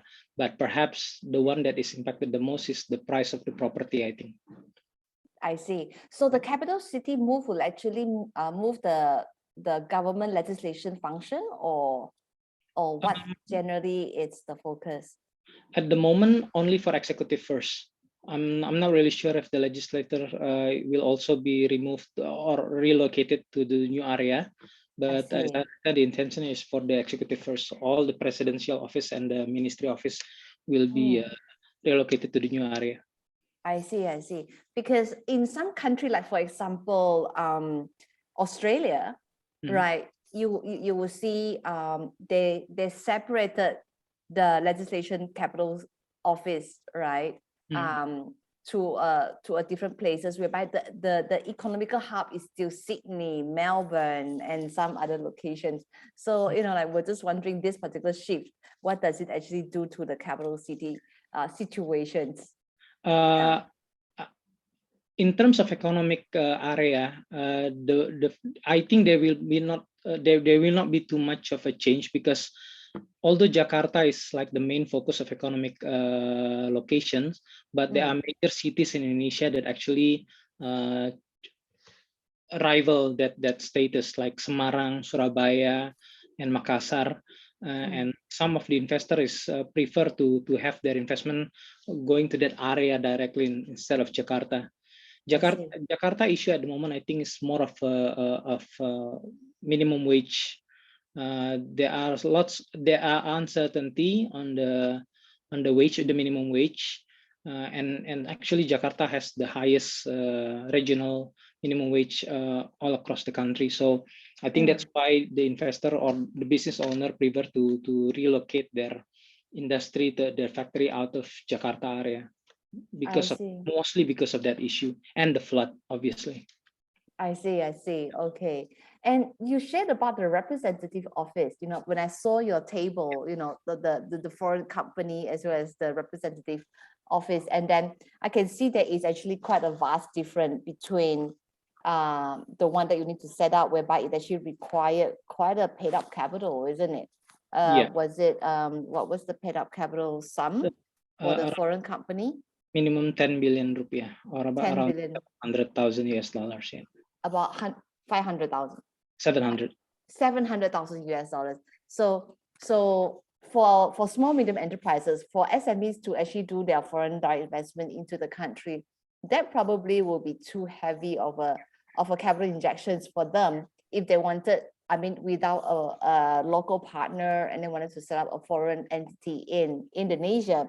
Yeah. So if they sought for representative office, can a representative office eventually convert to a limited company registered, or?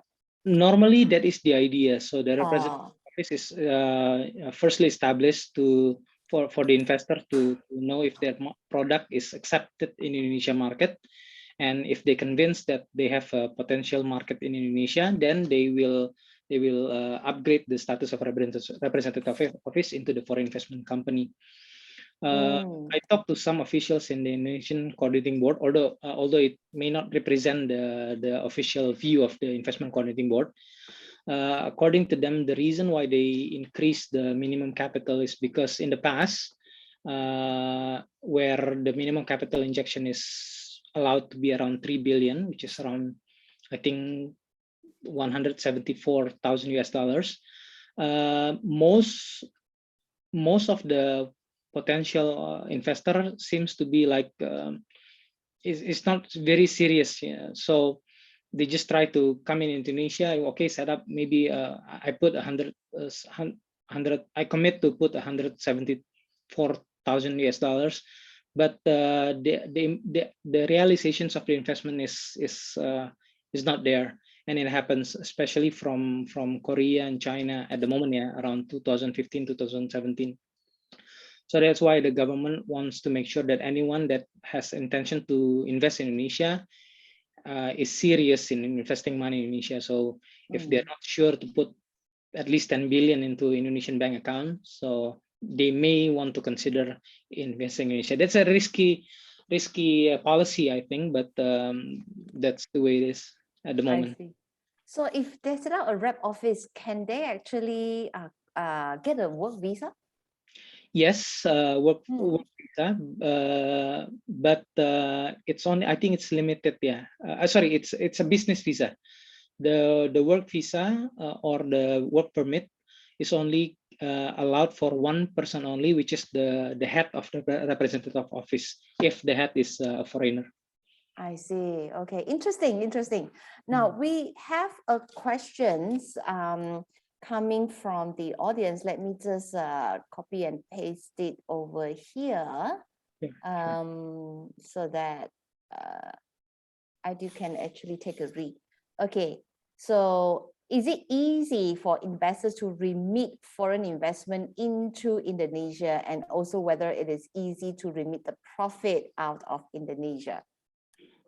Well, actually, under Bank Indonesia regulations, Indonesia is actually quite there is no particular restrictions on how much money that is allowed to be entered into Indonesia or taken out from Indonesia. It's just that all the activities of transmitting money into Indonesia or remitting money outside Indonesia needs to be reported and has an underlying agreement or underlying documents. So the idea is to make sure that the money is coming from a good source, not coming from a money laundering or terrorism source of fund. Yeah, That's the only idea, I think. But yeah. there's particular restriction on how much money that someone can bring in or take out of Indonesia, as long as they're reporting the activity. That's all. Yes. Okay. Thank you so much. Thank you so much, Aidil, for your sharing. Thank you so much. So, when we approached ASEAN Legal Alliance, you know, we were saying that we wanted to have 4 countries to be presented and showcased today, and then I actually chose my 4th country to be another country, and with the advice from ASEAN Legal Alliance, they said, no, Agnes, you have to listen to Philippines. And I was thinking, wow, I've never thought about Philippines. So let us welcome Tanya to the audience, right? Tanya, hi Tanya. Hi, Agnes. Hi, thank you for joining us today. Thank you for joining us. And there are still more questions coming in. We will take on those questions during our roundtable. So Tanya, over to you. And we would love to actually hear from you about Philippines and why Philippines. Okay, thank you, Over Agnes. to you. Let me just share my screen.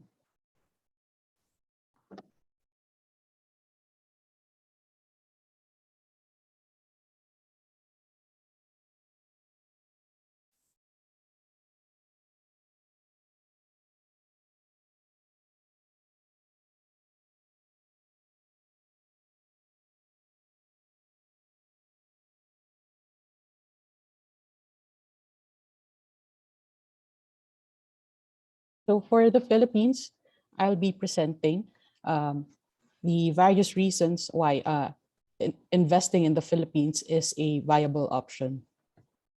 So why invest in the Philippines? First, the Philippines has a quality source human resources. So every year, there are around 350 graduates who are enlisted or available for the professional pool. And the Filipino workforce is one of the most compelling competitive advantages that the Philippines has over other Asian countries. With education being the primary social value among Filipinos, the literacy rate stands at 94.6%. The Philippines is the world's 3rd largest English-speaking country, which gives Filipinos the edge to be easily trainable, able to cooperate with fellow workers, and possess excellent management aptitude. To qualify, there's an estimated around 2.2 million overseas Filipino workers. Now, these are not migrants, but Filipinos who were engaged abroad for either highly specialized work or professional and skilled work.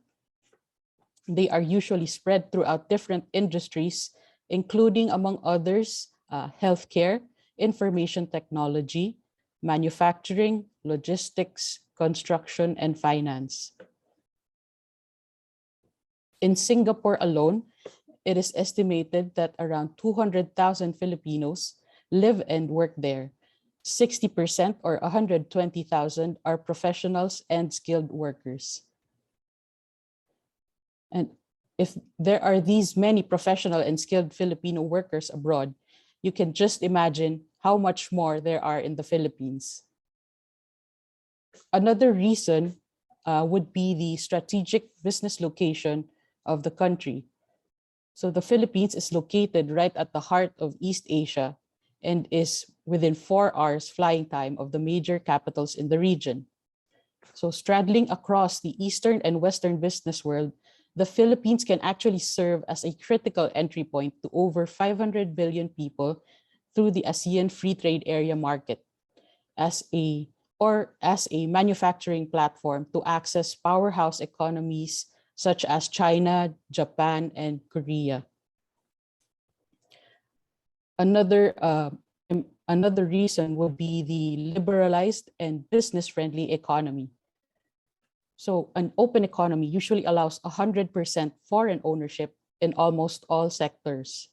Now, this is subject to the National Economic Development Authority's foreign investment negative list, wherein the regulatory authority provides or endorses certain industries where foreign ownership may participate at 100%. Aside from that, the current administration also emphasizes the Build, Operate, Transfer investment scheme in support of its Build, Build program, which aims to improve and hasten government infrastructure projects. So government corporations currently are being privatized, and the banking, insurance, shipping, telecommunications, and power industries have been deregulated. Incentive packages include reduced corporate income tax rates and even tax holidays ranging from 5 to 10 years, and tax and duty-free importation of specific equipment and materials. With regard to the foreign investment negative list, here are some notable industries that were provided in the list. So ownership of land is not allowed for foreign nationals, similar to other countries. However, there is an exception when it comes to condominium units, townhouses, office or industrial buildings. However, foreigners may be allowed to indirectly own or control land through a long-term lease. So generally, the ownership of land affects national security. Thus, it was flagged by our regulatory authority subject to national restrictions. Otherwise, all other businesses not identified in the foreign investment negative list are open for 100% foreign ownership. With regard to retirees or expatriates, the Philippines is actually a tropical country where you can discover the best of sun, sea, sand, and style with the best Western amenities. So expatriates arriving here in the Philippines consider it their second home and enjoy the company of the warmest people in the region. And Filipinos are known for their openness to all cultures and their decidedly global outlook, where expats can enjoy accessible and affordable living amenities such as housing, schools, hospitals, shopping malls, restaurants, business centers, cultural and recreational facilities, golf courses, and beach resorts. For expatriates or investees, the Bureau of Immigration provides for special investors residence visas, as well as special retiree visas for those who would provide a minimum investment of $75,000, and they would be granted a resident visa upon registration of the said investment. Another reason would be the extensive business opportunities provided here in the Philippines. As the Southeast Asian economies integrate within the vast framework of the ASEAN Free Trade Agreement, or the AFTA, the Philippines is the natural and most strategic location for firms that want to access the large ASEAN market of 500 million people and the highly viable trade opportunities that it has to offer. In fact, the Philippines has enhanced and primed up various areas for investors and offers a dynamic and technology-savvy consumer market of 96 million Filipinos accustomed to an array of product choices created by a highly competitive domestic economy. As the second largest archipelago in the world, the Philippines offers such natural bounty from land to marine to mineral resources. It is the biggest copper producer in Southeast Asia and among the top 10 producers of gold in the world. Now, the country is home to around 2,000 fish species, 4 times more than those found in the Bahamas. The more than 7,100 islands of the archipelago all boast of beautiful beaches and breathtaking vistas that offer soothing relaxation spots for vacationers and tourists. I believe the Philippines is perhaps the best place in the world to mix business with pleasure. Aside from those beautiful reasons I've mentioned, the Philippines also has low startup costs when it comes to setting up your businesses.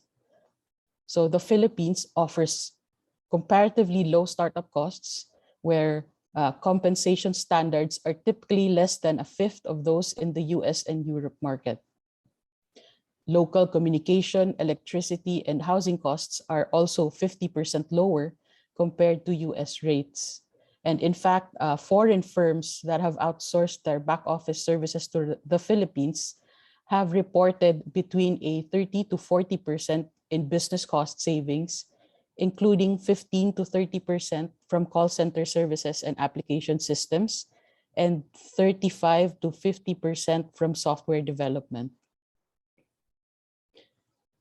To provide a brief overview of the business entities here in the Philippines, these are the 3 major classifications of business organizations.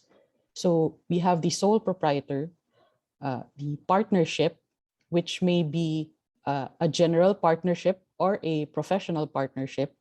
And then we have the regular corporate entity. For corporations, we have a stock and non-stock corporations. For stock corporations, the legislative has recently passed the creation of a one-person corporation, which also may be set up by a foreigner, provided that it is not among the industries restricted under the foreign negative investment list. And for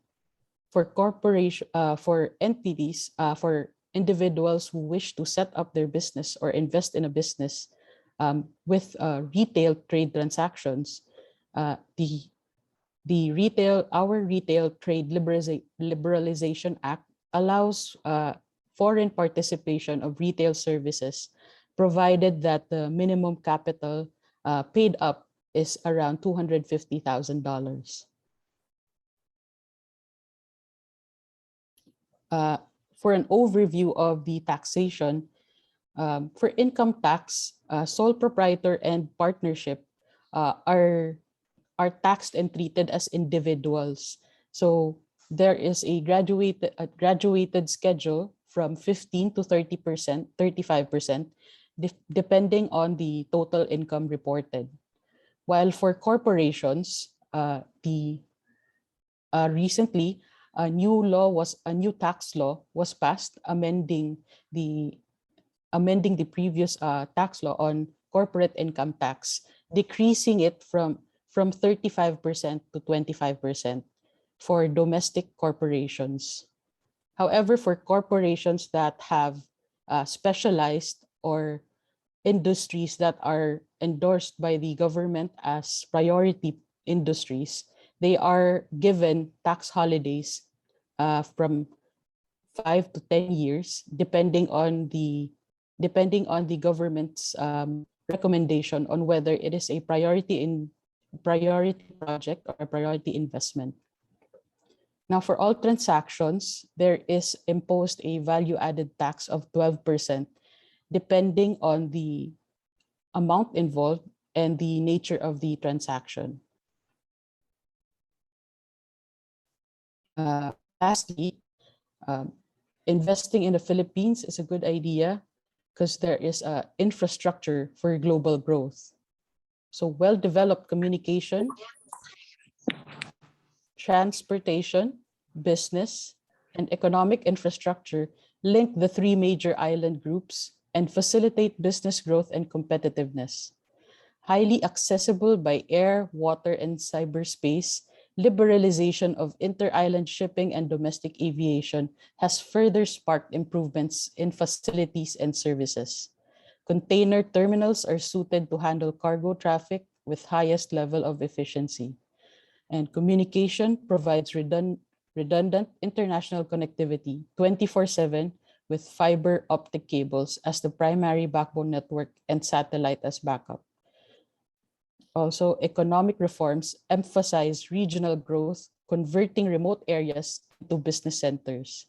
And the landmark build, operate, and transfer legislation, which I mentioned earlier, allows private investors to engage in turnkey projects, building the required infrastructure and managing its use before turning it over to the Philippine government.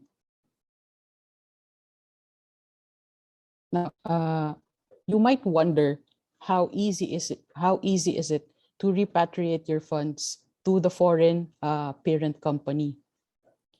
For repatriation of funds, purchase of foreign currency is not exclusive to banks. So if a business registers the remittance with the Philippine Central Bank, it can purchase from banks and foreign exchange traders directly. But if an entity is not registered with Philippine Central Bank, it can still purchase from foreign exchange traders. The tax for repatriation of investment funds by way of dividends is a straightforward process and is usually subject to a final income tax, and there is no restriction on the amounts involved. So repatriation of funds can be through several legal arrangements, through dividend declaration or through loan repayments, where the return of the principal is not taxable, but there shall be imposed a final withholding tax for the payment of interest.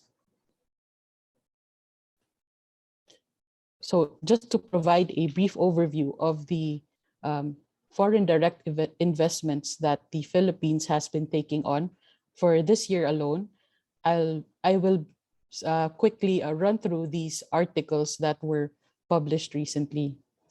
So first, we've had foreign investors inject at least $334 million to help the central bank in the investments and improve the foreign portfolio investments. And then next, if you want to seek a complete investment destination with the resources, competitive business climate, infrastructure, and livable environment, then the Philippines has all you need and more. With its state-of-the-art telecommunications facilities, adequate and uninterrupted power supply, ready to occupy offices and production facilities with computer, security, and building monitor systems, as well as complete office services in specialized IT zones, all the investor needs to do is arrive and set up shop in the country that is fast becoming the e-services and manufacturing hub of Asia. So here, as I mentioned earlier, I'll be running through some of the recent investments and business opportunities that the Philippines has had this 2021. We had 12 Malaysian rail companies who expressed their interest for the projects in the Philippines to collaborate and for urban transportation infrastructure projects. We've also had a memorandum of understanding between the Tokushima market for the development of a industrial park. Aside from that, we've had one of our companies has secured a 300 million equity funding for massive gas distribution projects in India. We've also had an injection of 6.2 billion yen from JICA, which is the Japan Cooperative, to improve the country's rice production and ensuring food security. Also, we've had a tie-in for a design and build contract on a railway project in the Calamba to Daraga segment, which is from Laguna to Albay, together with the China-funded rail line. Aside from that, India firms have also expressed their interest to invest in several renewable energy projects here in the Philippines. We've also, the Department of Finance has likewise pushed for bills on investments and foreign capital infusions to boost the financial securities market. A Japan-funded project to boost the agricultural productivity in Benguet, which is one of the provinces here that mainly focuses on agriculture. A tie-up with a German firm for the procurement and development of high-speed mixing technology for producing concrete with less carbon dioxide emission.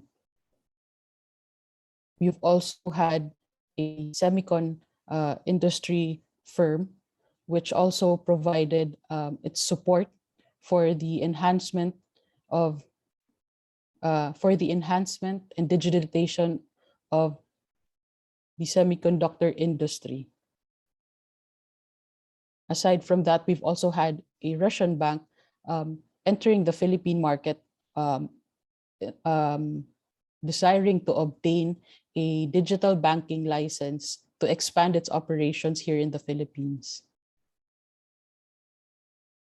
Most of the foreign investments have likewise been tied together with the agricultural growth of the Philippines, as most of the farmers still require access, most specifically to the refinement and processing of raw materials that they harvest.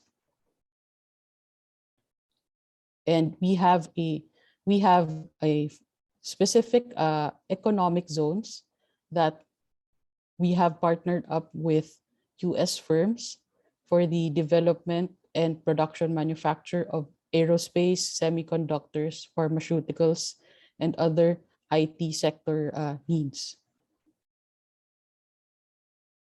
We've also attracted several Swedish investors who are interested in venturing on the business processing outsourcing industry, as well as manufacturing in the Davao region.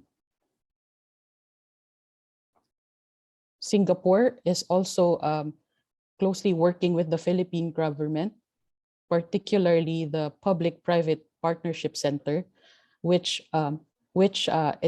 advocates for the partnerships or collaborations with not only just the government, but other third-party private entities as well, to boost and help the priority government infrastructure projects.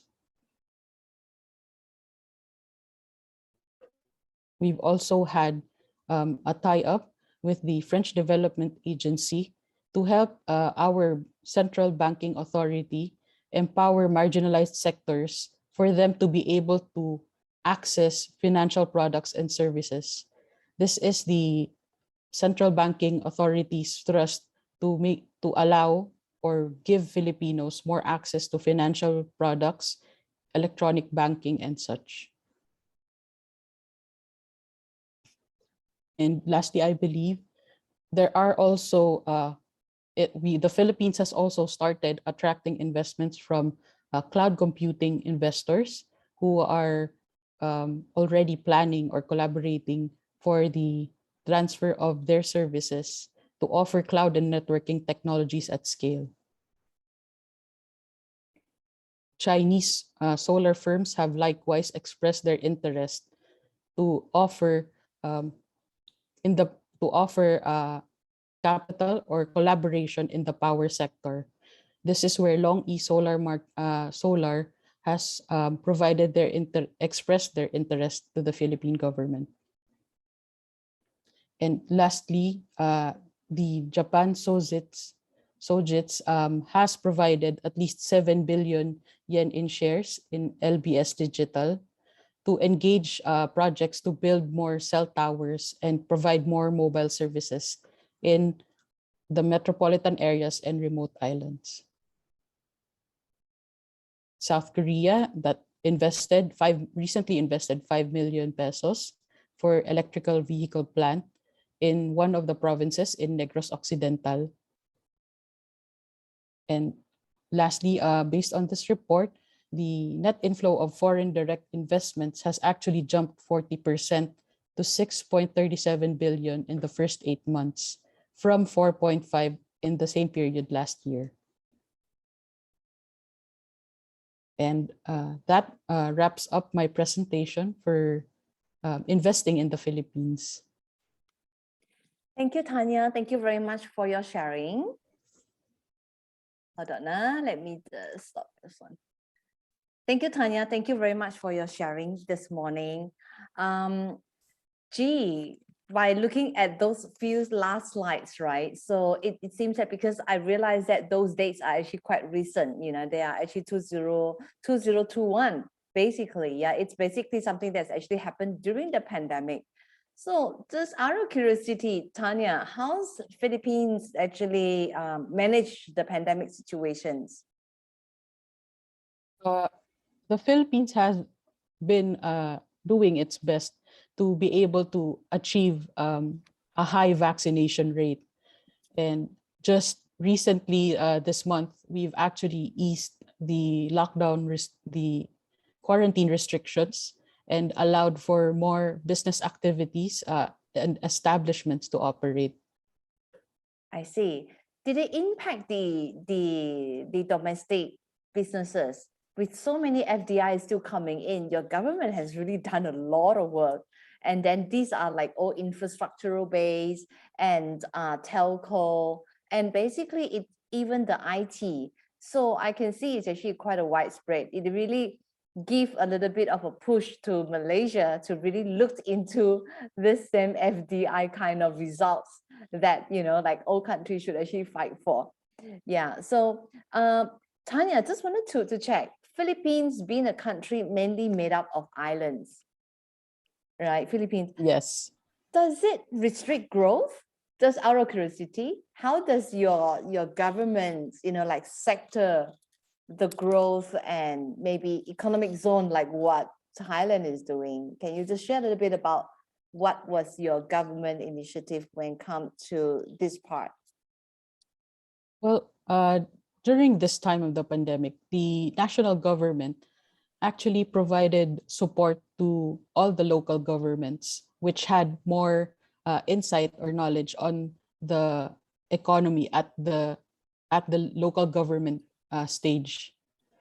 So at that point, the national government made sure that they could provide support to them, and it would actually be through the local government's recommendations on which areas that they needed to focus on. I see. So do you actually in Philippines, do you actually have like certain zone whereby it is like for foreigners to come in? I mean, in addition to those big boys, including happy to see that digital banking license is also something that Philippines is actually looking into. So basically, you guys are going a lot more ahead, you know, when it comes to even the finance or fintech, I would say, moving towards that kind of directions. So do you do zoning for your economic growth for foreign direct investments, or it is like foreigners, when you go, you can select any part of your state or your islands for their business purposes? I think for foreign investments, they are of course free to choose which area they want to invest, but the national government has designated special economic zones. And in these economic zones, if you set up your business or your investment there, they enjoy 5 to 10 year tax holidays, which means it's either there is zero income tax, or it's at a reduced rate of 5 to 10% instead of the 25% corporate income tax. I see. What are the promoted sector that the government is actually looking for the direct investments? Most of Any? the sectors that they're looking for are more on information technology sectors as well, and manufacturing. Those are the trends that I've seen in the economic zones.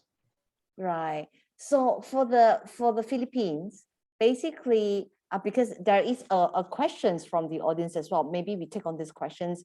Will semiconductor industry prosper in the long run in Asia?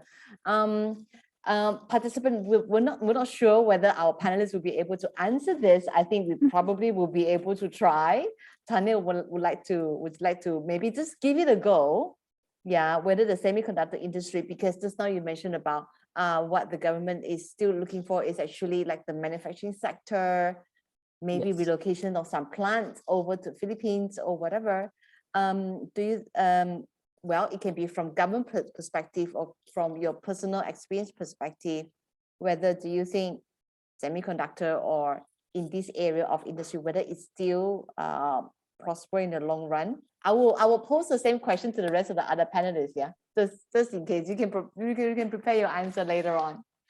While I'm not very knowledgeable on the semiconductor industry, I believe that the semiconducting manufacturing here in the Philippines is actually one of the promising industries to get into, because the most that I've seen are situated in the special economic zones. So I believe the tax holiday or the tax breaks that they get for 5 to 10 years is already a big help financially to these manufacturers. Right, I see. So basically for the Philippines, the people in Philippines, factory-based workers are one of your strengths. Yes. Okay. All right. Okay, let me see. Is there any? Okay.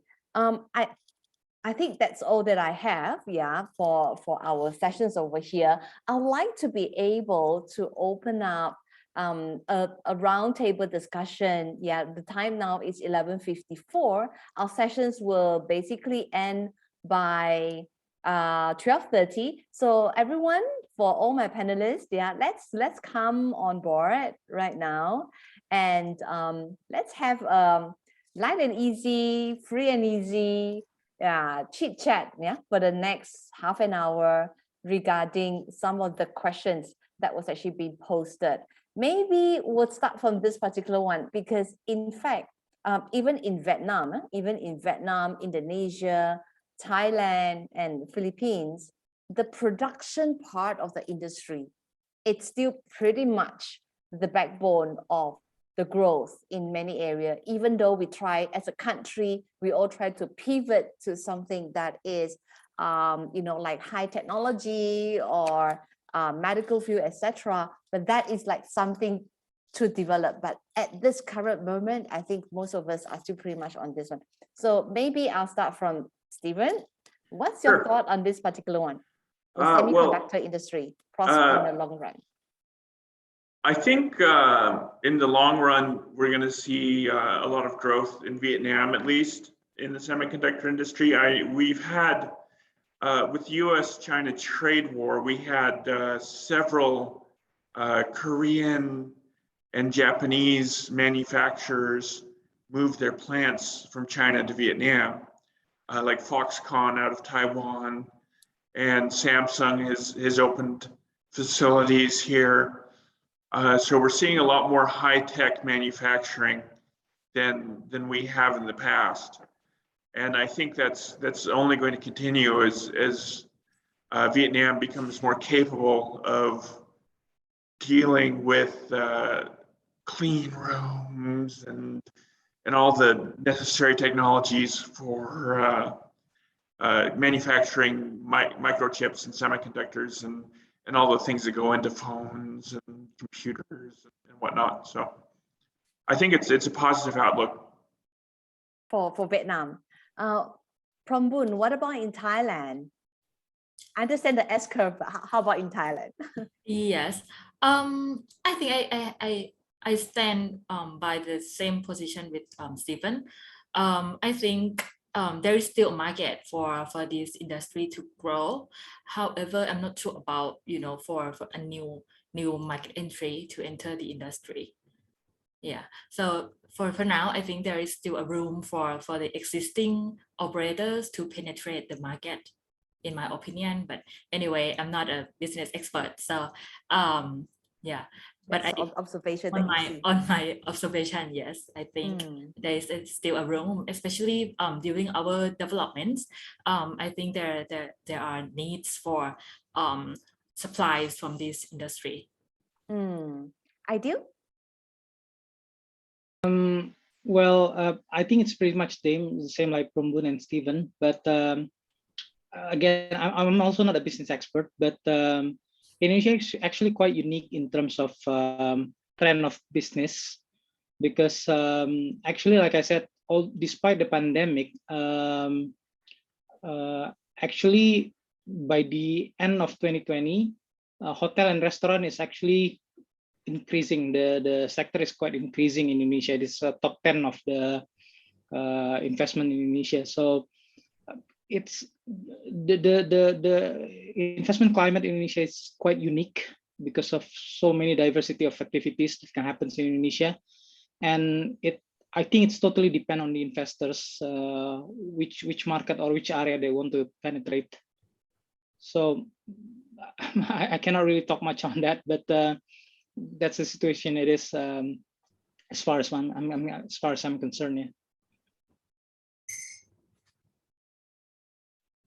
Sorry, I've accidentally muted myself. I mean, if I may speak from Malaysian standpoint, even if I may speak on Malaysian standpoint, I think when it comes to whether semiconductor or production-based kind of activity, is still very much depending on a few very important factors. Number one, the talent pool, the labor, how strong is the labor. Number two is, of course, the cost. At the end of the day, we talked about the back-end cost. And the knowledge of the talents and the size of the locations that can able to actually house a factory, etc. It's definitely an industry that requires support from the government in order to grow in the long run. And Foxconn leaving Taiwan or whatever, I believe one of the reasons probably is not because of the talent that they couldn't get, but probably it's because of the cost. So all over the world, we are looking for an area whereby we are cost efficient and we are should I say try to be as less labor reliance. Yeah, in Malaysia we are having this industrial 4.0 kind of thing. You know, we are having this program whereby the government is giving incentive for people in manufacturing area, or in this case those growth and productions area, to digitalize, to automate, to robotic the entire processes. I believe that is also one of the reasons, like for example in Thailand was bringing in the S curve, because that is then supposed to automate whatever that Thailand was actually having and move on. But that will then leave us another big question, ladies and gentlemen, that is, if our labor, our talent in our home country, wherever the home country we are in, if they are not able to stay relevant and to continue to grow, then we probably will have to deal with unemployment rate at the same time. So, you know, this is a catch-22 kind of situation, don't we? Right? So, yeah. So it's a simple few words question, but you know, it can easily turn into an hour of talk, right? So well, okay. can I just Stephen. Bringing that up, the the capabilities of the workforce. Yeah. I mean, that's a sector that I didn't mention, but education in Vietnam is definitely a sector that's looking for investment. We just did a deal with a local education provider and a major international fund to fund the expansion of online education and on-site education as well here in Vietnam. So, and we've recently had some universities ranked in the top 500 internationally. So we're improving our educational services and constantly looking to continue to improve them. So that's definitely an area where we're looking for investment. I see, I see. So education is an industry that the government also welcome to come in, right, in a big way. That's really good. What about for other countries like Thailand? Actually, in Thailand, the BOI, the Board of Investment, also promotes the business related to human resources development as well. So if we actually concerned about that issue, so we encourage the investors to invest into this particular sector as well to prevent that problem that our labor will be, outdated in the future. Yeah, okay. I do in Indonesia, 10 times of Malaysian population, not easy to educate them all.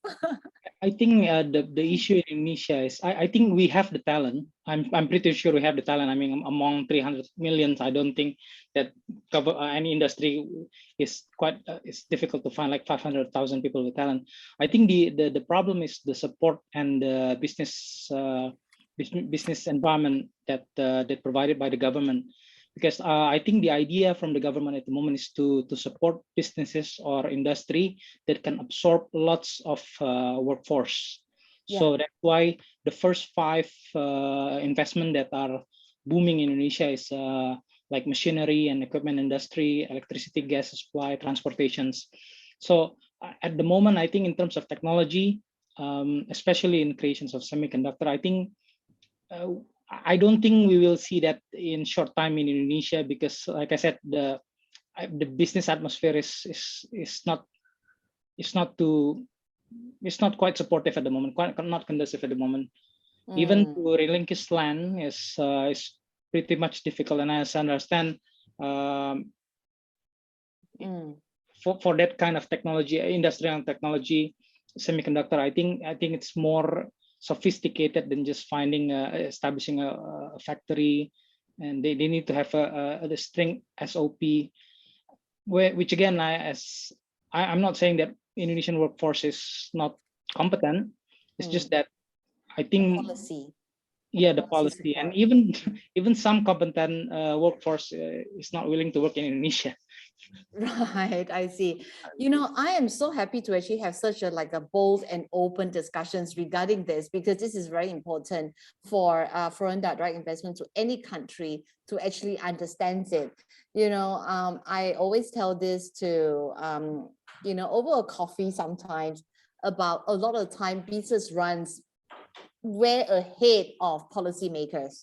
All right, so all of you are in legal field, right? So innovation will run ahead of regulations, right? So you have to have things that actually comes out and probably illegal first, and then only is being regulated when it's worth regulating, and then voila, we have something out of it, don't we, right? For all the lawyers here. So yeah, so I kind of subscribe to what Idil is saying, sometimes is businesses can be very borderless. But however, when we enter into country by country, there are regulations that we need to actually look into, and the support from the regulatory authority, whether in simplifying the processes, whether in responding to the processes that they have set up, and to ensure that the call to actions can be taken, right? It is not just a budget read. It is actually not just 400 pages of, 30 years plan. that itself is something, maybe it's beyond all of us to answer, but you are right, we just have to accommodate that in any country that we go. But I think for any investors, everywhere you go, you will always have a protective policy making due to various reasons, because there is certain restrictions and required to be done. So for foreign direct investment, if there are so-called like deterrents in entering, don't get deterred by it. It's still important to look at everything holistically, right? And then if there is an opportunity, you should go for it, because otherwise you won't be able to beat the inflation that's going to come out, and you might actually miss the opportunity. And I will be very interested to see in Kalimantan, when Indonesia is going to actually have that so-called capital city being done, you're going to have like a whole long huge of bare land. Probably if any of the other country in ASEAN not able to cope with the costs of living, that probably will be like a virgin jungle, isn't it? Ideal, yeah, to actually have that new wave of the next semiconductor industry or whatever the industry is, to support the world, right? To be the next world supplier in some of this production house. Yeah. So okay. I think there is other questions coming in. Okay, let me see. Is there another question? Oh, there is a question from Sui Ting Wong to say, how well connected is Manila with all the ASEAN country and other major cities? Tanya? Yes. So I believe Manila has at least 5 major ports that are already busy on a daily basis. And aside from handling the regular cargo logistics, there has also been a lot of infrastructure vessels coming in along to help with the infrastructure projects here in the Philippines. So I believe even though we have around 7,000 islands, we're still very well interconnected through all the various major and minor ports here in the Philippines. Right, good to know. Now, I wanted to go back to one of the past questions that was for Indonesia, also posted by the same participant, Mr. Wong, to Indonesia for Mr. Aidil. For IT investments that look into opening up Indonesia market and local partners, would you be able to show how some of other IT investments are done in terms of looking out for local partners? Yeah. So in Indonesia, the IT sectors, especially IT entrepreneur, they normally have an association by their own, and it's quite numerous, like digital entrepreneurship associations or information communication technology associations. Some of them are registered with the Indonesian Chamber of Commerce. Some of them are still independently arranged, like a private organizations. But my clients that comes from Russia or US or Mexico that handles an IT business, they normally coming into Indonesia after they already had a business partner, the local partners that they can rely on. But in general, they told me that to expand their business partners search, normally they look into the Indonesian Chambers of Commerce or Indonesian Entrepreneur Associations that has a subdivision of IT sectors, and from that area they similar to what we do at the moment is like marketing and attending businesses and seminars. So mostly that's how my clients looking for a local partners. But like as I said, IT players in Indonesia is not too.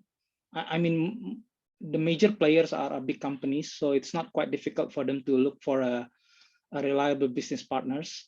It's just that the credibility or credentials that they need to look at first before, and obviously a proper business arrangement like cooperation agreement obviously. But in terms of looking business partners, by far I never heard any complaint, and for them to look for any reference of any IT players or IT companies in Indonesia, because there are so many associations.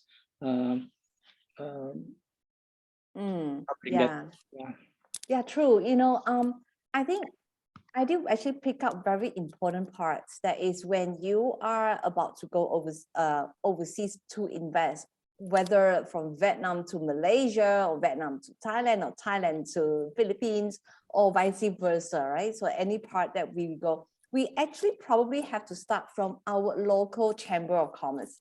We probably have to, the association, the industry association, those bodies, we probably have to start from that, because a lot of time there is this affiliations, sisterhood from one country to another, and that gives you a better quality of potentially looking for a local partner into that particular countries. Yesterday night, we were actually hearing the sharing with on Chicago. And one of the very important things that Chicago has does is they do this sister cities. So they try to establish sisterhood with different capital city, for exchanging our information and etc. So that kind of collaborations is actually very important. So I think, it is something actually to look into. Just to follow through from these topics about local partnership. Just now, Mr. Aidil also mentioned about this, using a nominee, right? During the speech, using the nominee and to hold shares on behalf. So you are having a local that is pretty much being there just for the purpose of holding shares, but the rightful owner was somebody else, and that may be nullified under the jurisdictions of Indonesia. Now, ladies and gentlemen, as an investor, always, I'm sure for all the lawyers here as well, your client's question is not going to have a full stop when you tell them that it's going to be illegal and nullified. Am I right? They're going to ask you to say, what else can I do, to overcome the situations? If there is a plan B, what is there a plan C, or maybe a plan D in order for us to look into? But before we go into that depth, I just wanted to hear from, other than Indonesia, as a potential foreign investor, if I choose to invest, if I choose to be involved in a business that I cannot hold the investment directly under my name, right? Due to the local equity holding restriction and etc., can I still do so by using nominees or holding in trust approach that was actually done by the local? And is it legal in your respective jurisdictions? And as a foreigner, basically, what are the protection I can seek for if my business relationship actually turns sour? Maybe we start from Vietnam. Okay. Well, I mentioned this briefly, but the investment law that came into effect at the beginning of this year allows, and the enterprise law, both, they determine the shareholding threshold by the amount of charter capital that is contributed, not necessarily the number of shares that are owned. So they look at so long as the local parties own more than 50% of the ordinary shares, like a voting preference share can actually allow the foreigners to have control of a company in a sector that may have restrictions on foreign ownership. We've done a couple of deals lately where we've set that up with the local partners own more than about 51% of the shares, ordinary shares, and voting preference shares allow for the foreign investor to have control of the company. I see. And then what you mean. And okay. then, like for land, what we do is we would set up that company as a local company And then that local company would set up a subsidiary, which would be wholly owned by the local company, and therefore satisfy the law on land and allow for the local company, the subsidiary, to own the land. Understand. Well, without giving too much of an Yeah, advisory over but it but works that in other is sectors. But yeah. Yeah, so for those audience that may be not too technical in this, in the layman terms, we talked about what would be the equity interest of the company.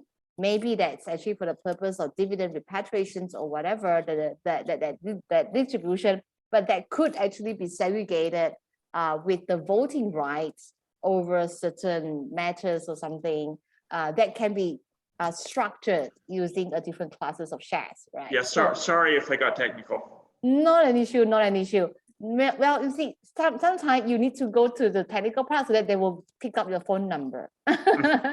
Right. Just wanted to hear from Thailand, because from the slides that we were actually being Prabhu actually showed to us, we can see that major company that's actually going into Malaysia, the maximum, not Malaysia, say to Thailand, most of the percentage that they can hold is not more than 49%. So what if a foreign company wanted to be 70% holding? I mean, is it possible by way of nominee agreements or things like that? Or again, legally, is it also will be nullified like in Indonesia? Over to you, Prabhu. Right. So first of all, I would like to mention that a nominee structure is not actually prohibited as long as it is not set up to evade from the application of the Foreign Business Act.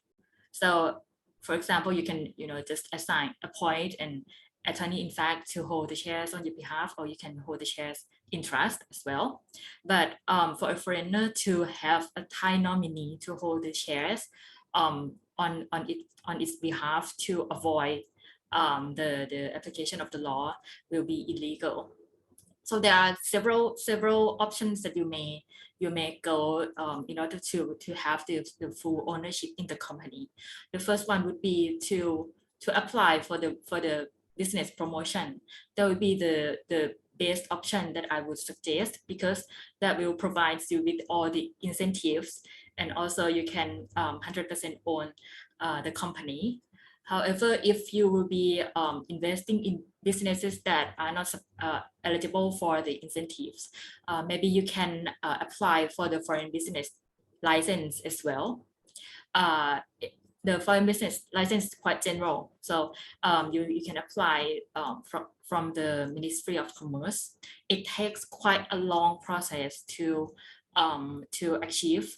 And also there are several criteria that you will need to meet in order to be granted with the foreign business license. But it is a way, and for you to simply own the company without the requirement to set up any customized structure. However, if none of these work for you, then you can have also the customized corporate structure. You can divide the shares in different classes as well to have the control over the company.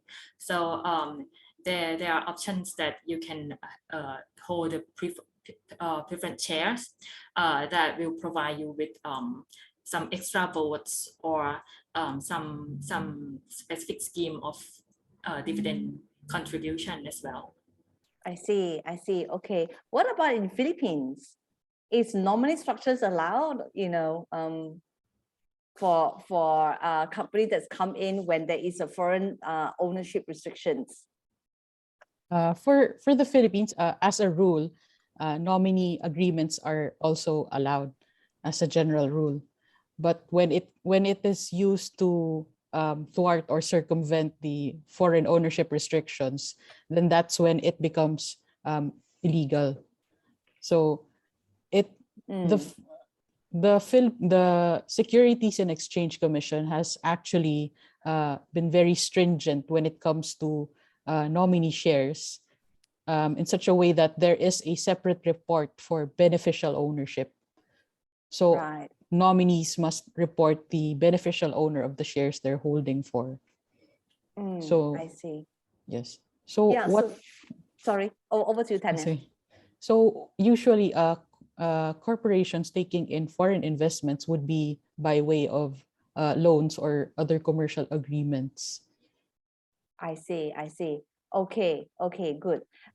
So basically, by listening to all the panelists, it gives me that impression that generally you can't really do much to overcome it if you really overdo it. So at the end of the day, comply to the law is extremely important. Otherwise, you probably wanted to apply to the authority to the special licensing for owning it 100%. And then so that everything is actually seamless after that, right? So last question from me before we actually go to the closing remarks.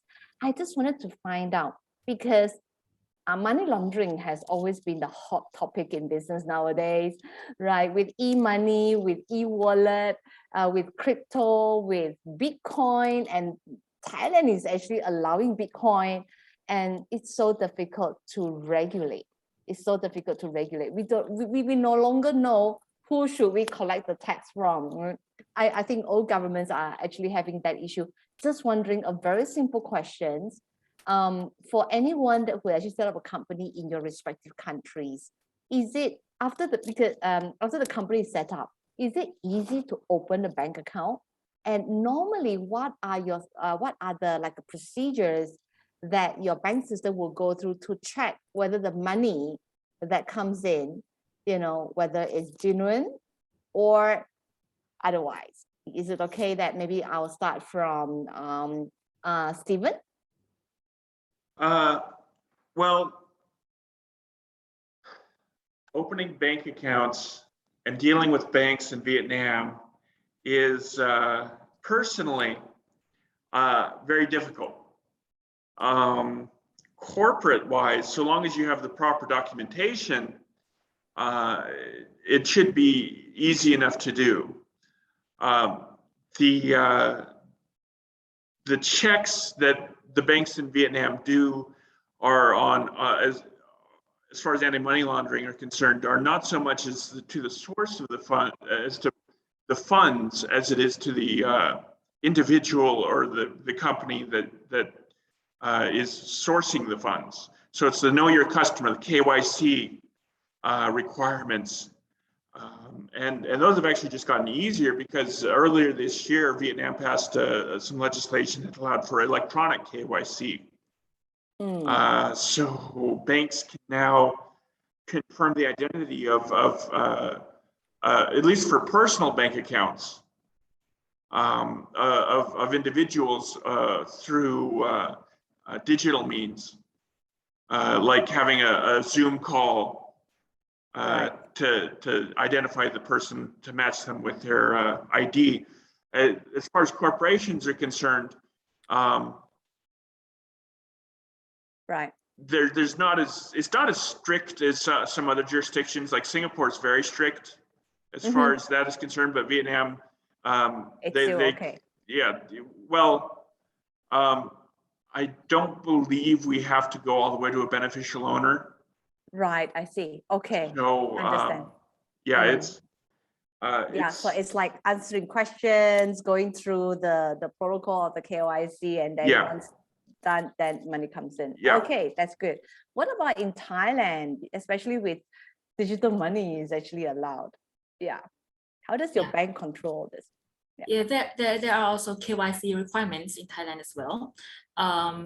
Recently, the Bank of Thailand allows the electronic KYC, but I understand that you also you still need to present at least before the ATM machine to verify yourself. In person. I see. You still have to be at the bank. So meaning you can't open the bank without presence in front of the officer. Correct. I see. Or the machine, at least.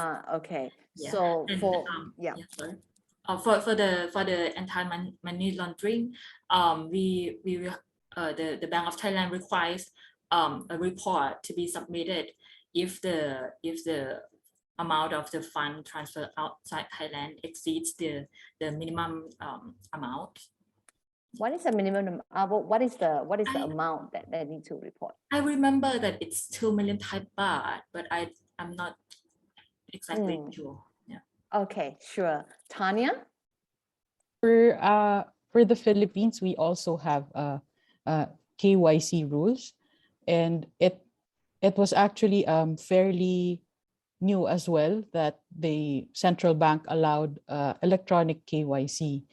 However, this shift was a bit more challenging for corporate accounts because yes, for corporations, it's relatively easy to open a bank account provided the legal documents, and there's also a requirement of proof or the certificate of inward remittance that has to be presented. So there will be checks on whoever who's actually bringing this investment. Also, I believe a check on the directors, Yes. you know, who's actually sitting in. Yeah, what about in Indonesia? Being one of the fast growing. In general, by far, I think opening a bank account for corporate in Indonesia is quite easy, and it only takes like two working days, as long as the supporting documents are completed. And in terms of KYC, I think it's quite similar to the other countries, but electronic KYC, I'm not really sure it's nationally or widely implemented in Indonesia. But for corporate, there are lots of undertaking and statements that need to be signed by the person in charge, normally by the directors.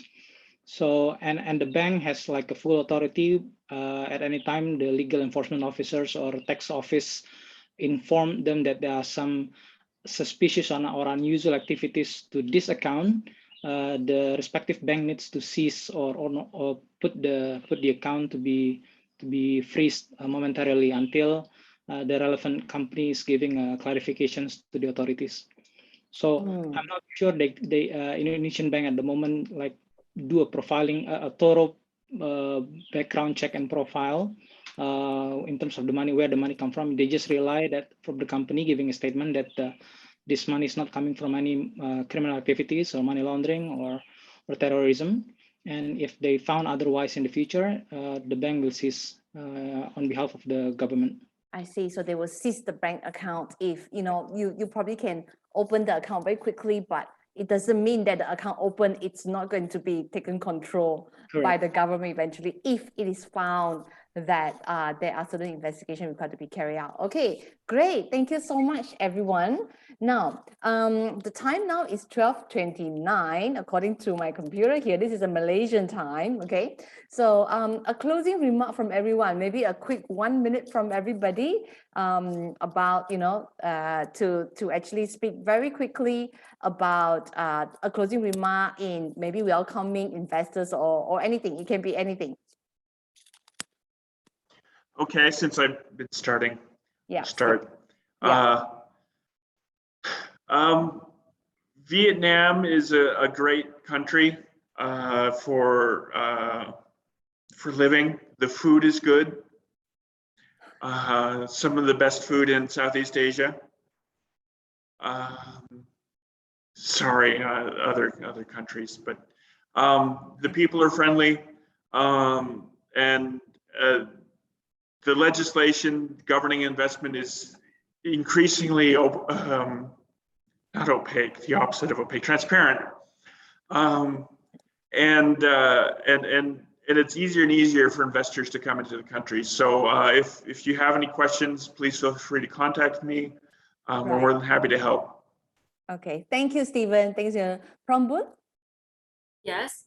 So as stated, I think now Thailand offers a pretty good opportunity for investors all over the world. So just would like to welcome everyone, and if you have any questions or you need any suggestions on how to get in touch with the authorities, or you have any legal questions, please feel free to contact. I'll be happy to help.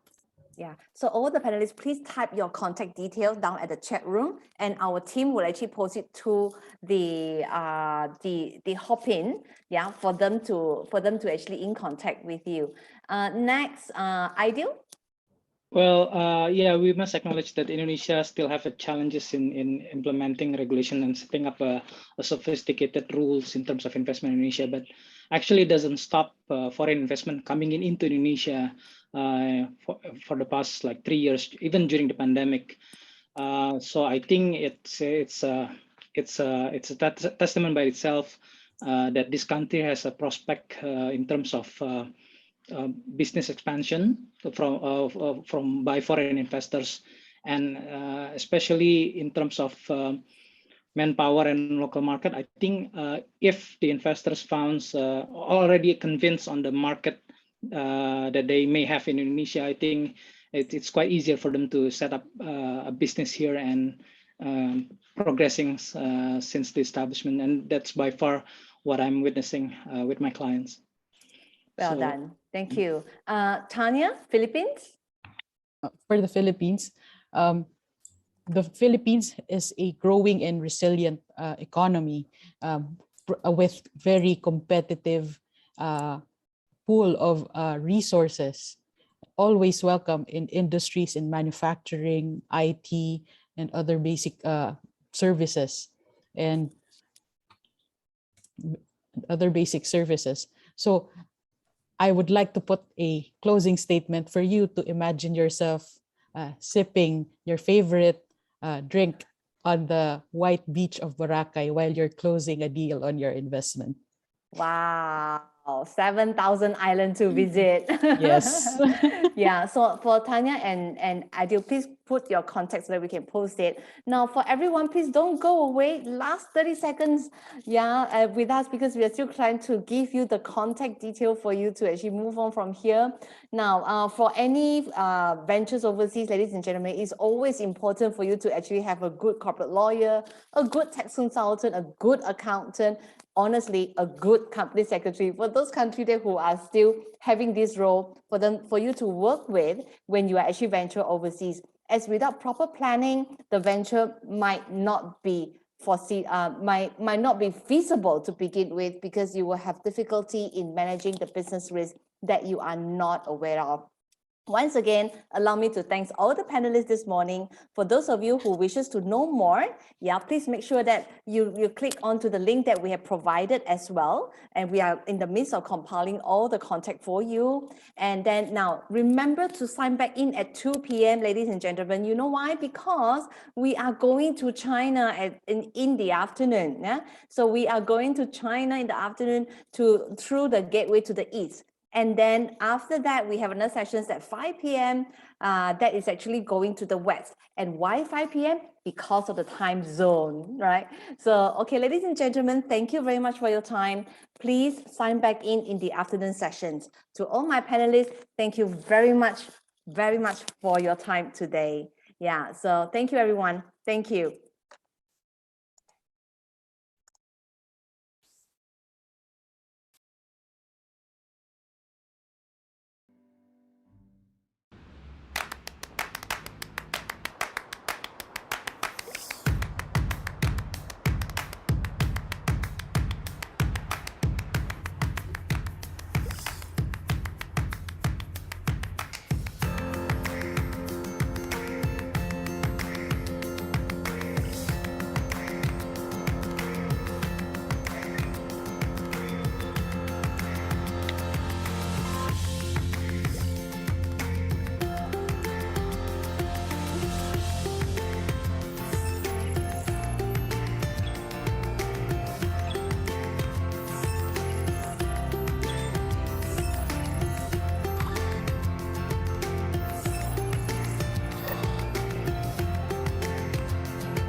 Malaysia, a land of cosmopolitan cities, glorious food, colorful cultures, a rich heritage, breathtaking natural wonders.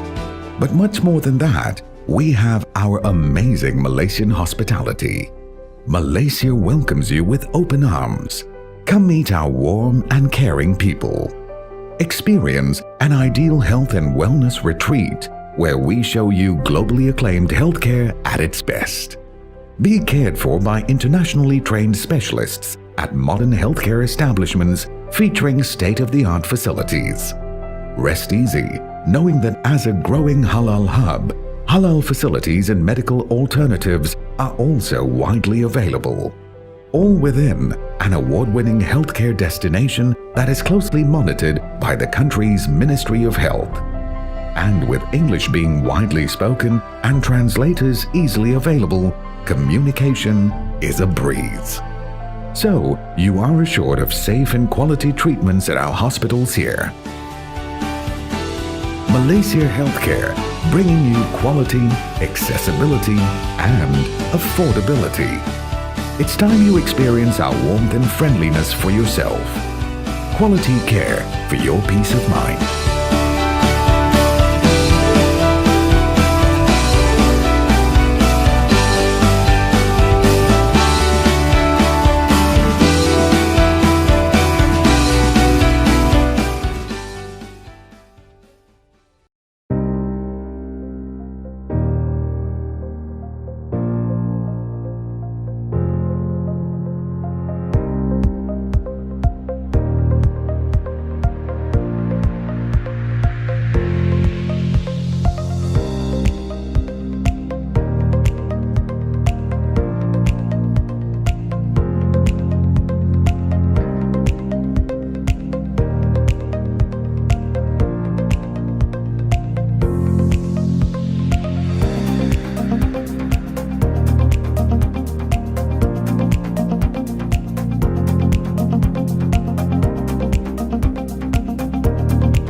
It's easy to get caught up in the details.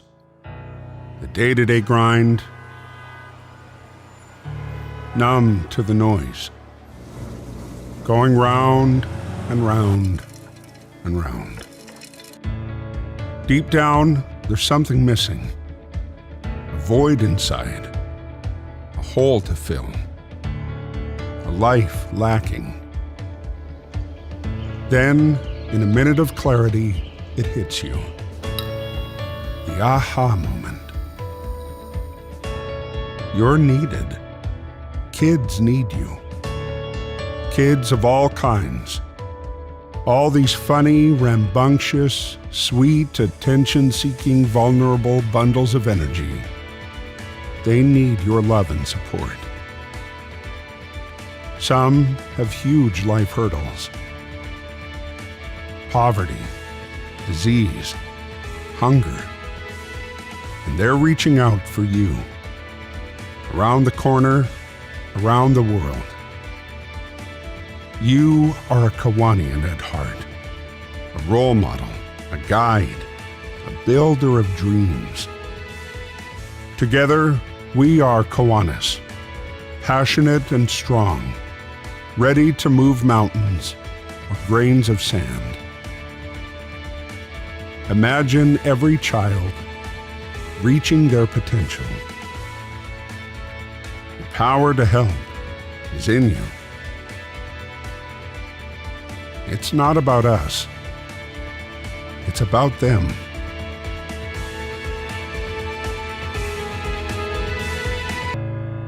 Do you hear the call?